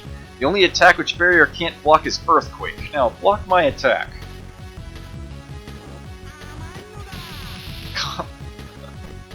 Yeah, thanks. If you press R button in the exact time of my attack, you can make counter.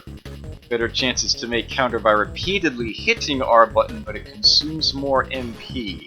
Very clever balance there. Unless you can counter, nobody can stop me, you'll die! Yeah, that's why the enemies always give you the warning when they're about to attack. On normal difficulty, anyway. The differences between the difficulty levels here aren't just like hit points and strength of enemies. No, it's very well designed. The mechanics are different.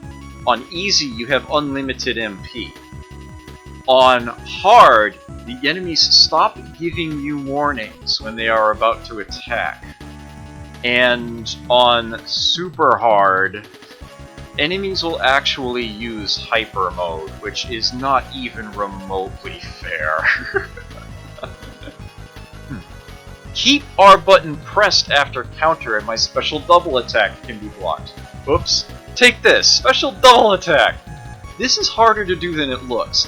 What he's trying to tell you here is that if multiple attacks are coming in your way, if you time one parry, we'll call it a parry, a counter correctly, you can simply hold in that button, and then you will repeatedly parry all incoming attacks that come after that consecutively and stun every enemy around you.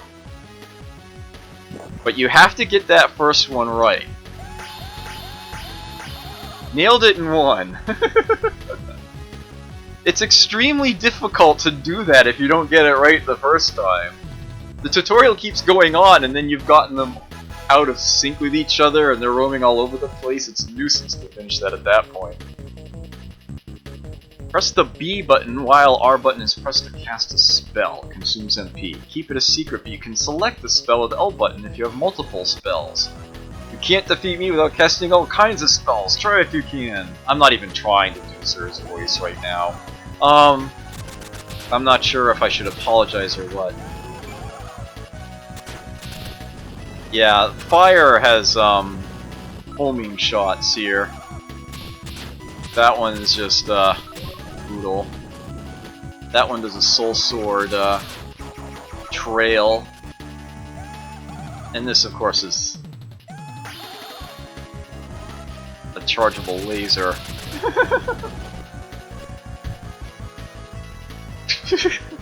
Repeatedly press any button during damage pause and anger gauge will go up quickly. When this anger gauge gets full, you can't move on to the next level. You probably... No, actually I've got none right now.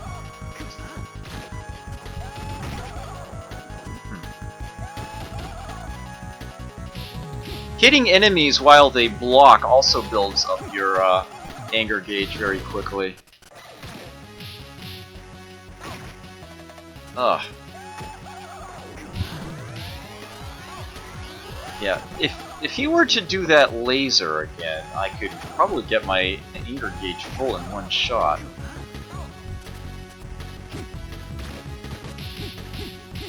Yeah, when your attacks get matched by an enemy and you sort of clash off of each other, that also builds up pretty quickly too. And I do not like how long this is taking, but it's hard to do much about it. There we go.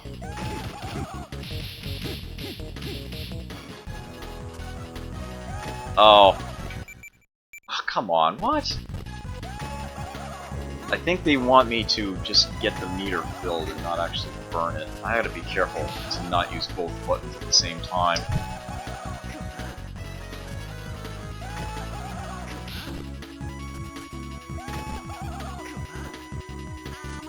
There we go. That's how you get it filled. Stupid tutorial. You can run hyper mode with both buttons while A and B button while the gauge is blinking. But I will defeat you before you run hyper mode, yeah! Yeah, no you won't. In hyper mode you move very quickly, attack very fast, very strong, but it only lasts a limited time. But yeah, just activating hyper mode will push enemies away and get you out of a tough situation. Which is why they let you actually do that activation again even if you are already in hyper mode. It just burns off more of your meter. That's what this is. You can run it again. Wait, no way, you can't run hyper mode again because I will easily defeat you. Yeah, that's how you get out of this. It's fun, it's just doing it again. And Zur runs away. In order to give that sort of cinematic feel, they added a slight concept of platforming to it. There's often lots of little islands around that you can leap to. And they have this relatively intuitive homing jump system that you can use to leap from platform to platform. While you're in the air, you just press the jump button twice in succession and you'll leap to the closest homing marker in that direction. So we do that, and we're right up there next to him. And unfortunately, hidden within this English is what you're supposed to do in order to finish the tutorial. If you can't run a homing move that can be launched stopping anything in the air, even if you defeat me, you will come with me to the hells. What will you do? Indeed, what will you do? Well, what you're supposed to do is go down there, hit him. Oops, you actually messed that up. Amazing. You go down there, you hit him, and then you cancel the hit by homing back to the platform you were on before. That's what you need to do to finish the tutorial. Hit him and then jump back to safety. And you may actually recognize this character from Guardian... No. Yeah, what's the Gunstar Heroes. Yeah, he's the doctor from Gunstar Heroes. So. Well done. That's all hologram simulation I developed. I hope it helps you in battle. So, without further ado, you only have 3 characters to start with, but I believe the ultimate roster is like 30. Over the course of the game, you pick up crystals, and you can even unlock extra modes that'll let you get more as you go along. You can spend these crystals to level up your character, but you can also donate them to research, as it were. And you unlock extra features in the game as you go. Additional modes to play, and additional characters playable in Versus mode, and some of them, not all of them, but most of them are also playable in Story mode. It's actually pretty impressive. Being able to play this game with the entire original classic roster of characters and a few other fun stuff as well is it's just fantastic. I'll play as Hugh. Whoops. Man, I keep pressing that as a...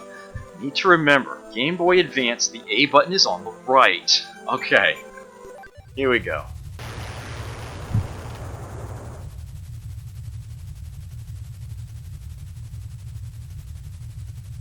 The most important thing that you can do at the start of this game is to defeat the 3 enemies that they put out here without knocking them off a cliff.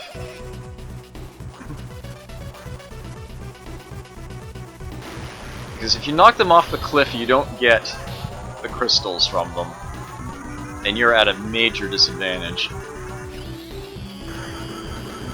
The princess, who looks an awful lot like the princess in the original game, but is not the same one. This takes place like a couple centuries after the original game, I think it's supposed to be.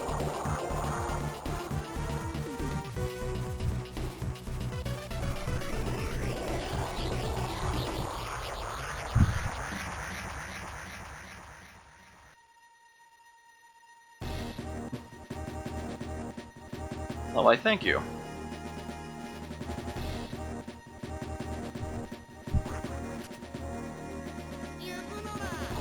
Zero does what he does best, getting the heck out of the way. Yeah, so the key here is to get behind... Oh, one of them went off the edge, are you kidding me? On the higher difficulty levels, if you don't know what you're doing, you may very well game over right here.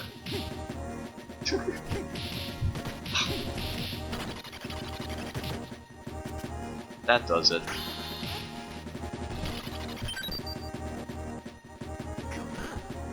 Oh, don't you dare recoil off that cliff. I'll be extremely annoyed. There we go.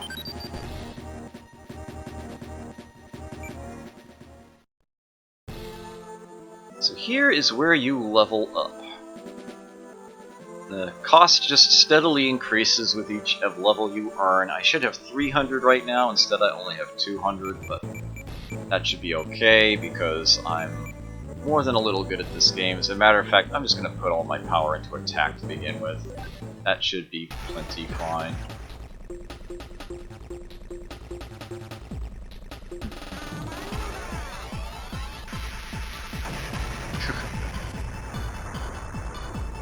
Give you a little homing platform practice to begin with here.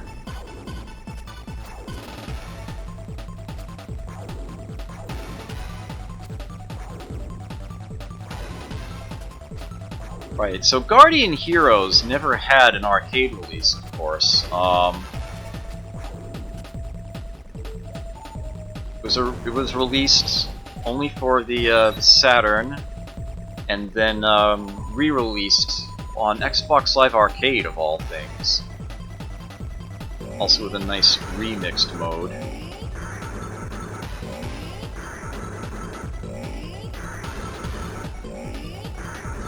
And this, the sequel is for the Game Boy Advance only.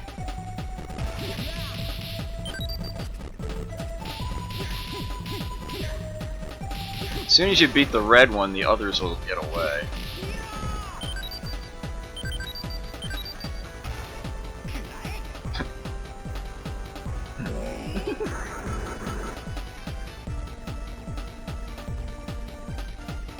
Yeah, fighting a Cyclops is tough if you don't actually counter him and stun him, but he's very easy to do that too.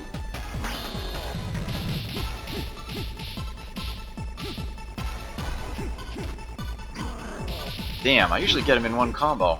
Oh well. Close enough, I guess.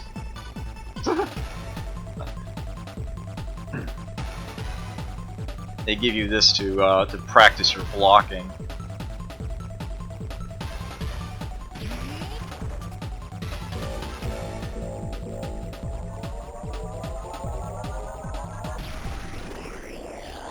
Yeah, they've given you a deity, Robot, right off the beginning here. So what are you gonna do about it? Just survive. They're gonna fire missiles at it. I just have to not die right away. You're actually expected to just hold in block and then grab the mana hearts that it generates to recover, but it's hard to not try to practice your countering. Of course, I lost a lot of health just on that one hit there. Yes. When you counter a projectile, it actually becomes sort of a return fire projectile, a spark of sorts that flies back, tries to hit the enemy that fired it.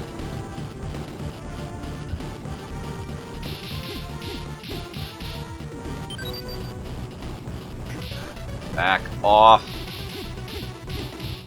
Yeah, if you want the gems out of the trees, you gotta break them quickly. If the fire gets to them, then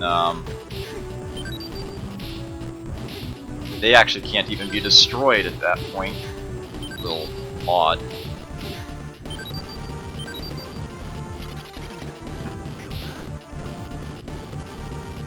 Whoops. Ah! The game has the same sort of willpower mechanic that the original does. You can still cast a spell even if you only have half the mana you would need for it. You instead put yourself into stun after you cast it. But that actually becomes tactically useful in this game, because while you're stunned and you're button mashing to get out of it, you're building up your anger gauge. Because the people at Treasure are fucking clever.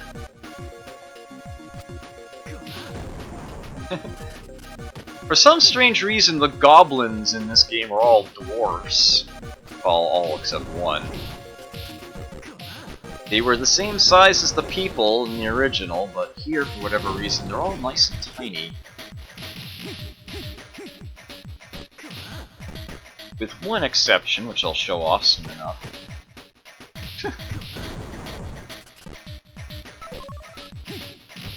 Yeah, the goblins tend to be your recovery sections. They're the ones that you tend to face after your tougher battles, and they'll drop items for you. The pink ones recover health, the hearts that they drop. You've seen sort of the purple hearts, they recover mana, and you may also see green hearts at some point that fill the anger gauge up a bit.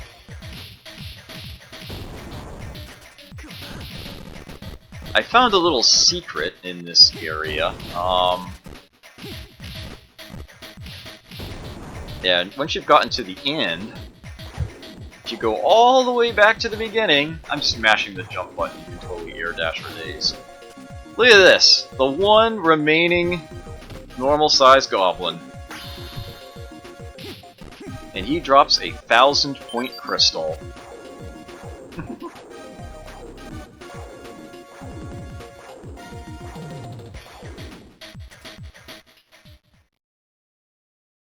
It's growing well. We'll keep feeding to make it an ultimate warrior. Hmm?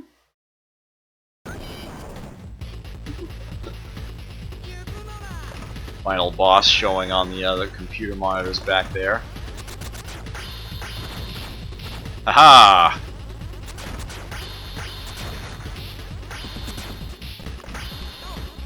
Daigo, bitches!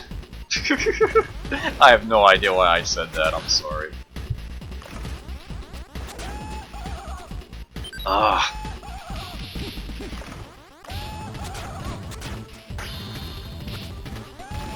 Zero will actually retreat once half of his life is gone. Oh no, you don't. What I'm hoping to do is actually destroy the turrets before, before he leaves. There we go. I actually cut that kind of close. Darn, that crystal didn't fall into me and I can't grab it now, can I?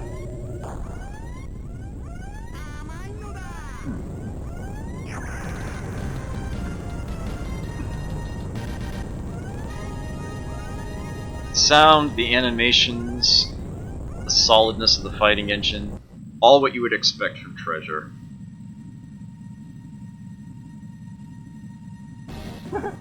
Please come aboard this ship.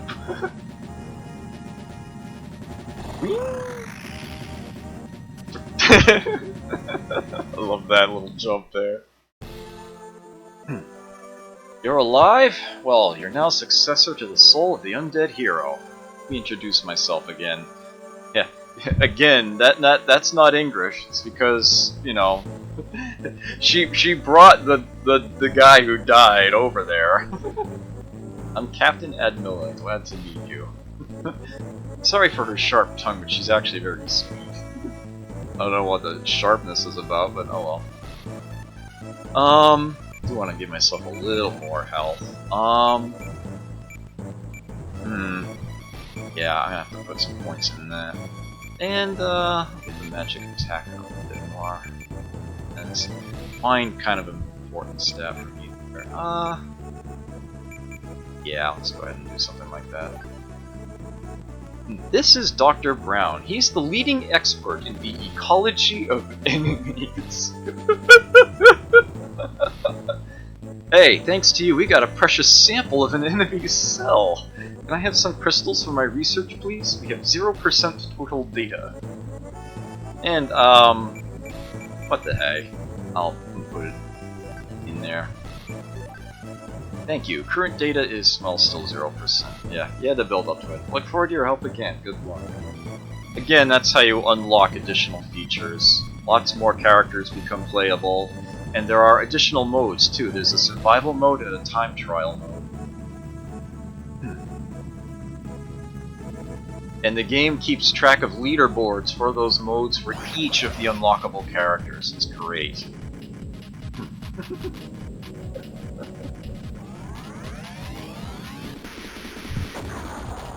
Here comes the awesome music.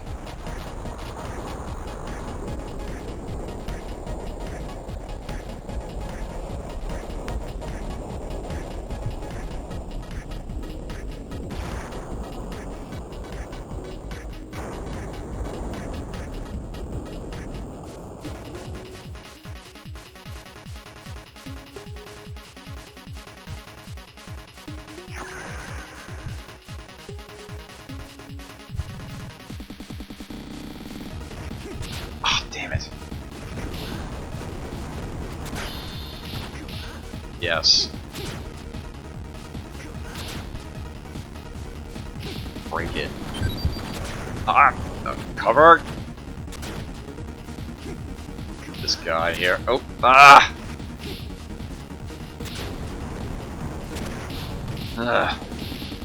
Damn it. I haven't countered one of those missiles yet. Ugh. I'm referring to the ones fired by the guy in the background.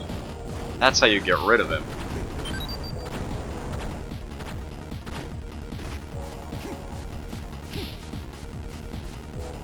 Damn it, that crystal faded too.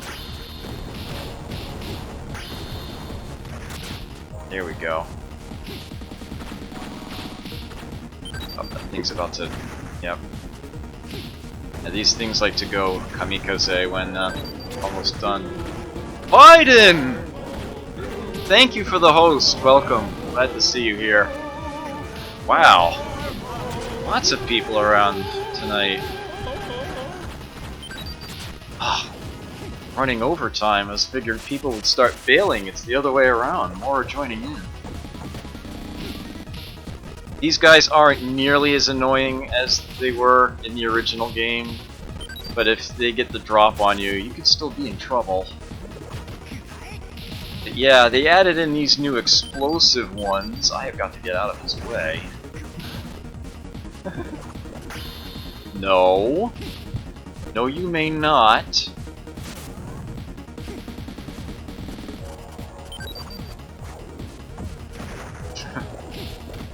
Just give it up.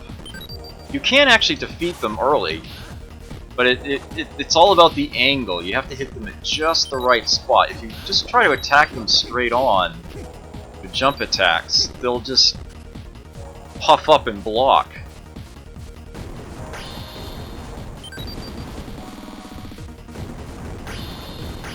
Yeah. Parry rocks and they drop crystals.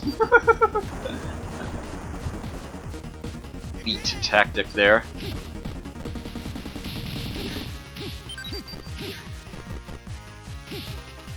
Yeah, the aerial dancing in this game, the mechanics, it's fantastic stuff.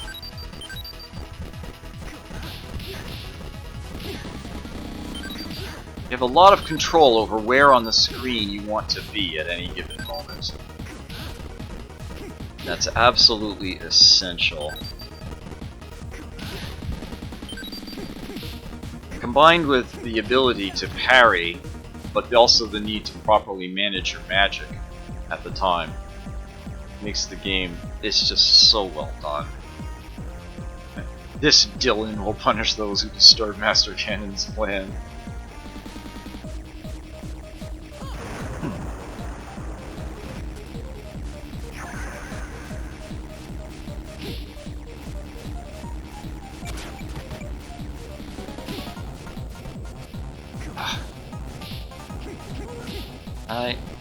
Alright. Take care, Jezendar. Catch you next time.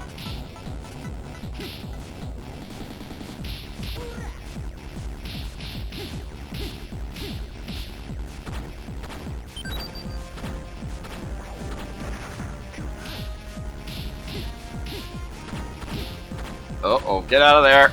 Ah. Here we go. Drag him up.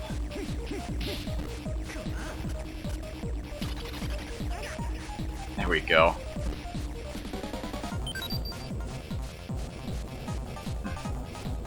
I can't be at full power in a place like this. This is just practice. I didn't get defeated. Come to the aerial fortress if you have the guts.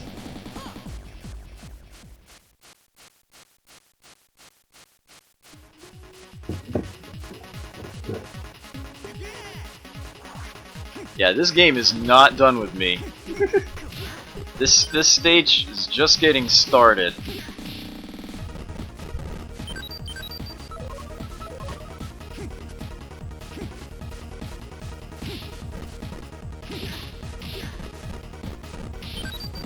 Come on.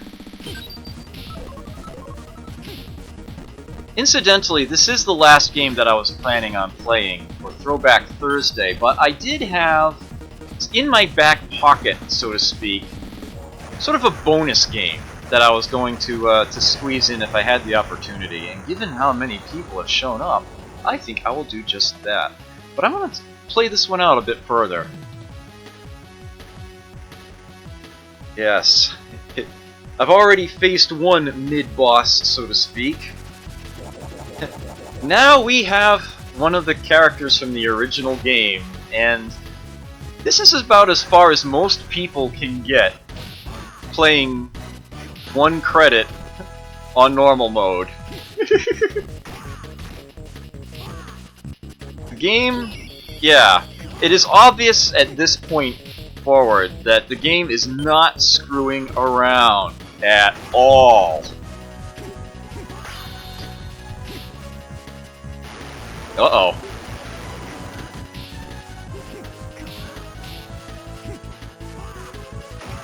The game thoroughly expects you to be able to beat this guy, and he's just as powerful as you are, but he's also not alone. As a matter of fact, if I'm not careful, he will beat me. Yes! Got him. That was a lot closer than I would have liked. Ah, his color came back. Finally, the time has come to release my body from the odious spell. Thank you. Now once again, I have to see if you are the right one to face the mastermind. Get ready. Yep, I ain't done with him. He ain't done with me. He's weaker, a lot less health, and he's alone, but yeah, he's also faster. He's in hyper mode here. Oh no! Damn it! He did get me. Unbelievable. I'm more out of practice than I would have hoped. So this is the final boss who comes out and taunts you, and this game has an interesting approach to continuing. Yeah. If you give in and devote your soul to me, you can have an invincible body for a little while. What do you say? So you have a fascinating little choice here. If you choose to never sell your soul, yeah, game over. You're back to, restarting from the last checkpoint, essentially. If the game pisses you off enough, you can choose this other option. Give your soul for an invincible body. This lets you really get your frustrations out. You are invincible and have unlimited mana for 5 minutes, and you can just plow through as much of the game as you bloody well feel like. Until the clock runs out. At which point it's game over, and your checkpoint save is deleted. You have to start the whole story over from the very beginning.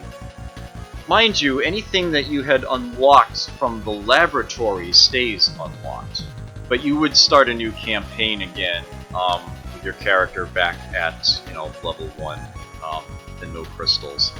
So, yeah, set it up the way that you want. On easy mode, notably, it's an unlimited amount of time that you get in devil mode, as it were. So you can actually finish the game that way, but if you do, you get the bad ending. It is possible to get the bad ending in other difficulties if you're 5 minutes out from finishing the game before you die. Just to show what it is like, I will actually pick that. Good choice. Enjoy your invincible body for a while.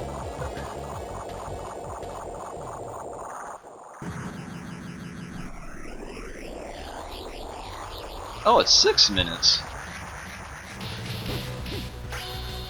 Ah!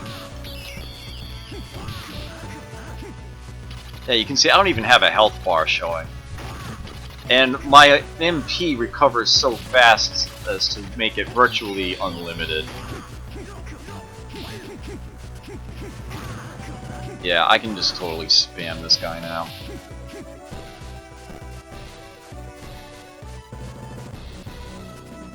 And I did at least want to show off this little bit about the game mechanics. You're something of a soul vessel. As you free the spirits of the fallen heroes of the past,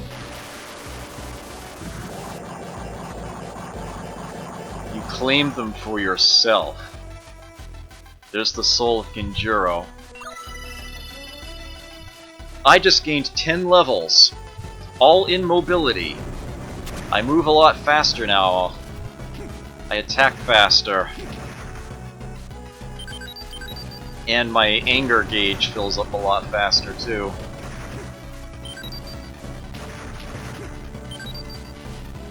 There are 8 such souls over the course of the game that you will collect. Each of the character's stats will gain a 10-point boost at one stage.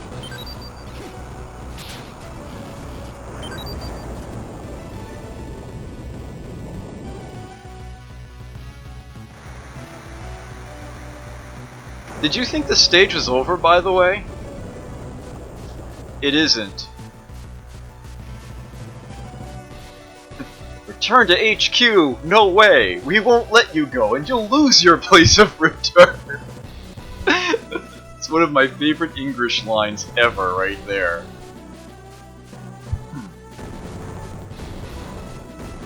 Oops. There we go.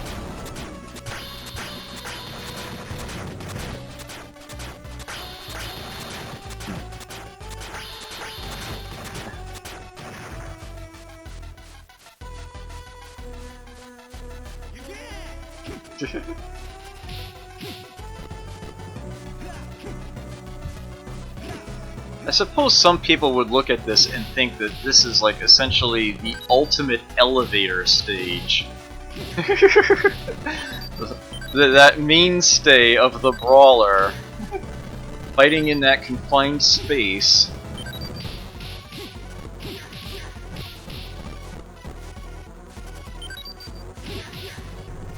But it more than makes up for it. There's plenty of dynamic stages as well. One where you're hopping from missile to missile with the homing marker mechanic. Ow!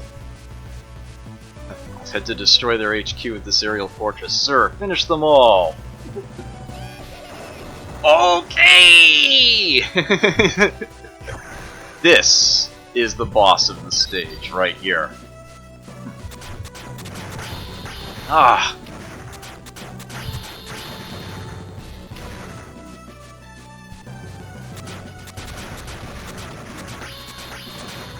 Go.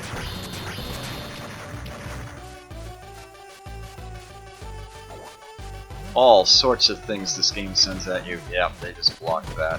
Oh, darn.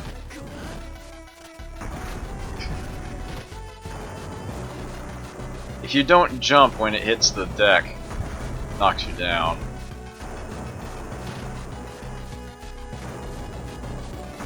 Ugh.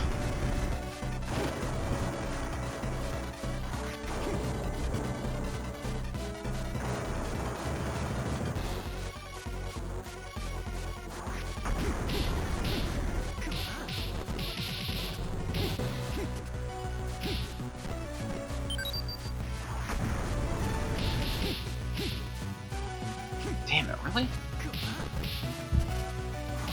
Ah!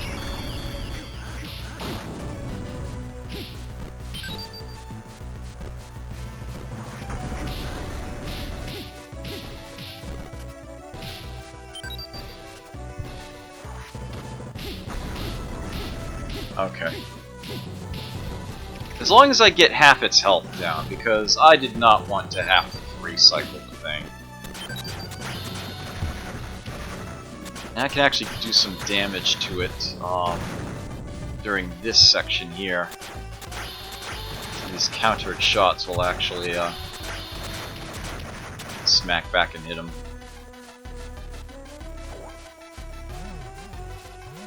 Get up here. I was tall enough to get one of them. Ugh. Just punch out that mine, it drops real quick. Which actually slightly reduces the anger gauge. Probably has something to do with its explosive radius there when you hit it.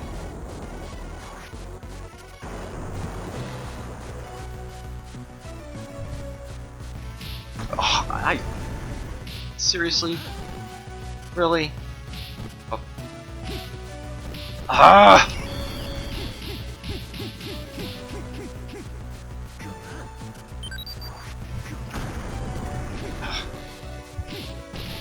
There it goes.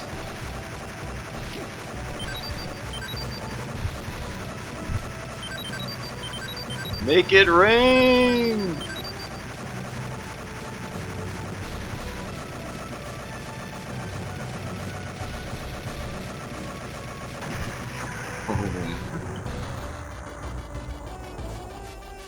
Yeah, the normal music doesn't play when you're in devil mode, so my apologies for that.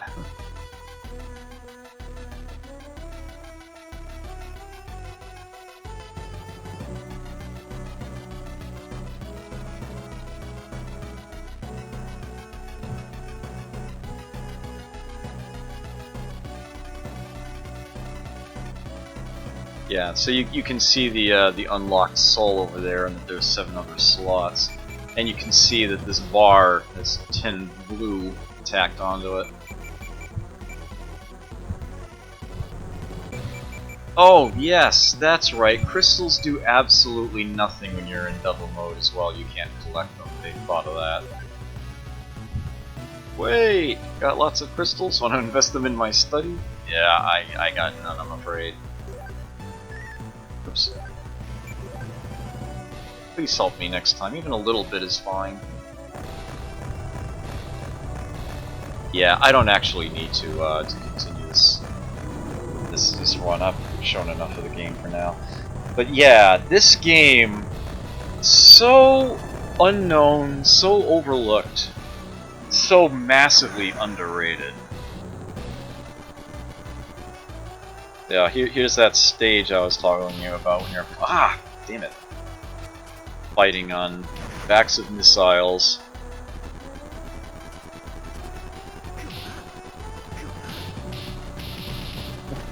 Gotta love how you can destroy enemies from on top of them. They're your only ground at some points.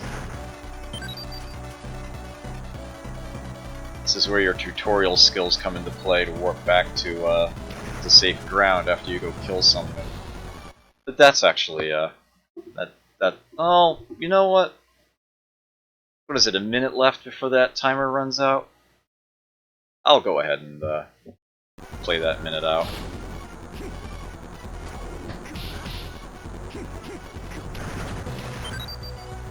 So, this is the last actual retro game that I've got for you, although, while I'm doing non-arcade brawlers, I felt I had to try to squeeze in this one indie game. People who know of this game probably wondering how on earth it's managed to go this long before I played it on the stream. What? Oh, it's just during the cutscene. Ooh, it's that carrier! Look at that!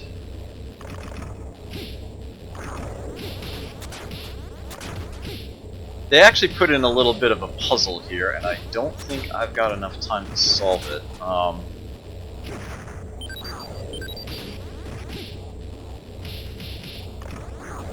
There we go.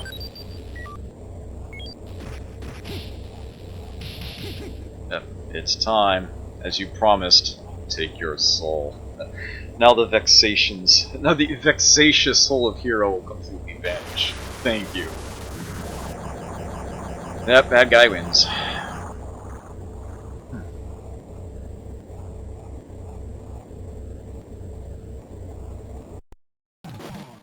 But that's okay. So that's Advanced Guardian Heroes.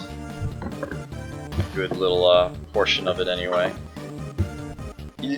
This is a game that I can finish on 1 life on normal difficulty if I'm in practice. And I've been working on doing it on hard. I've come close, but it's a challenge. I can do it on hard with characters other than the default 3, but yeah, it's rough. Man, I wish I could just actually stream things from my actual cartridge. But yeah, I guess that's gonna have to wait.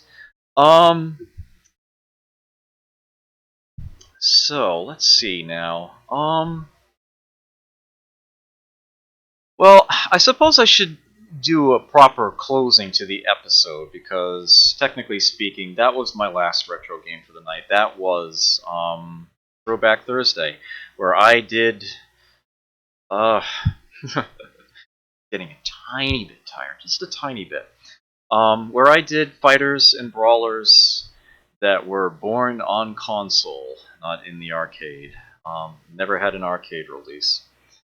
Hope you had a lot of fun with that. I certainly enjoyed it. I apologize for starting late, various little technical issues that I had, things I needed to take care of. And I know I did spend maybe just a little too much time on One Must Fall, but hey, can you blame me? But at any rate, as far as the main category goes, yeah, that was that. So I am going to do one more game that does fit the theme in the sense that it is a brawler that was not an arcade release, at least not technically. Team 2-Bit might actually disagree because I know they made something akin to an arcade machine of this title for conventions as the game was in development. Retro Game Quest, welcome, good to see you here. Oh, it's been hit or miss, no pun intended, but it's been fun. I am going to do one more game, although I can't call it Throwback Thursday because it's not a retro game. It came out in 2013. Mind you, it is very retro styled. Some of you may actually already suspect what game it is that I'm talking about. But,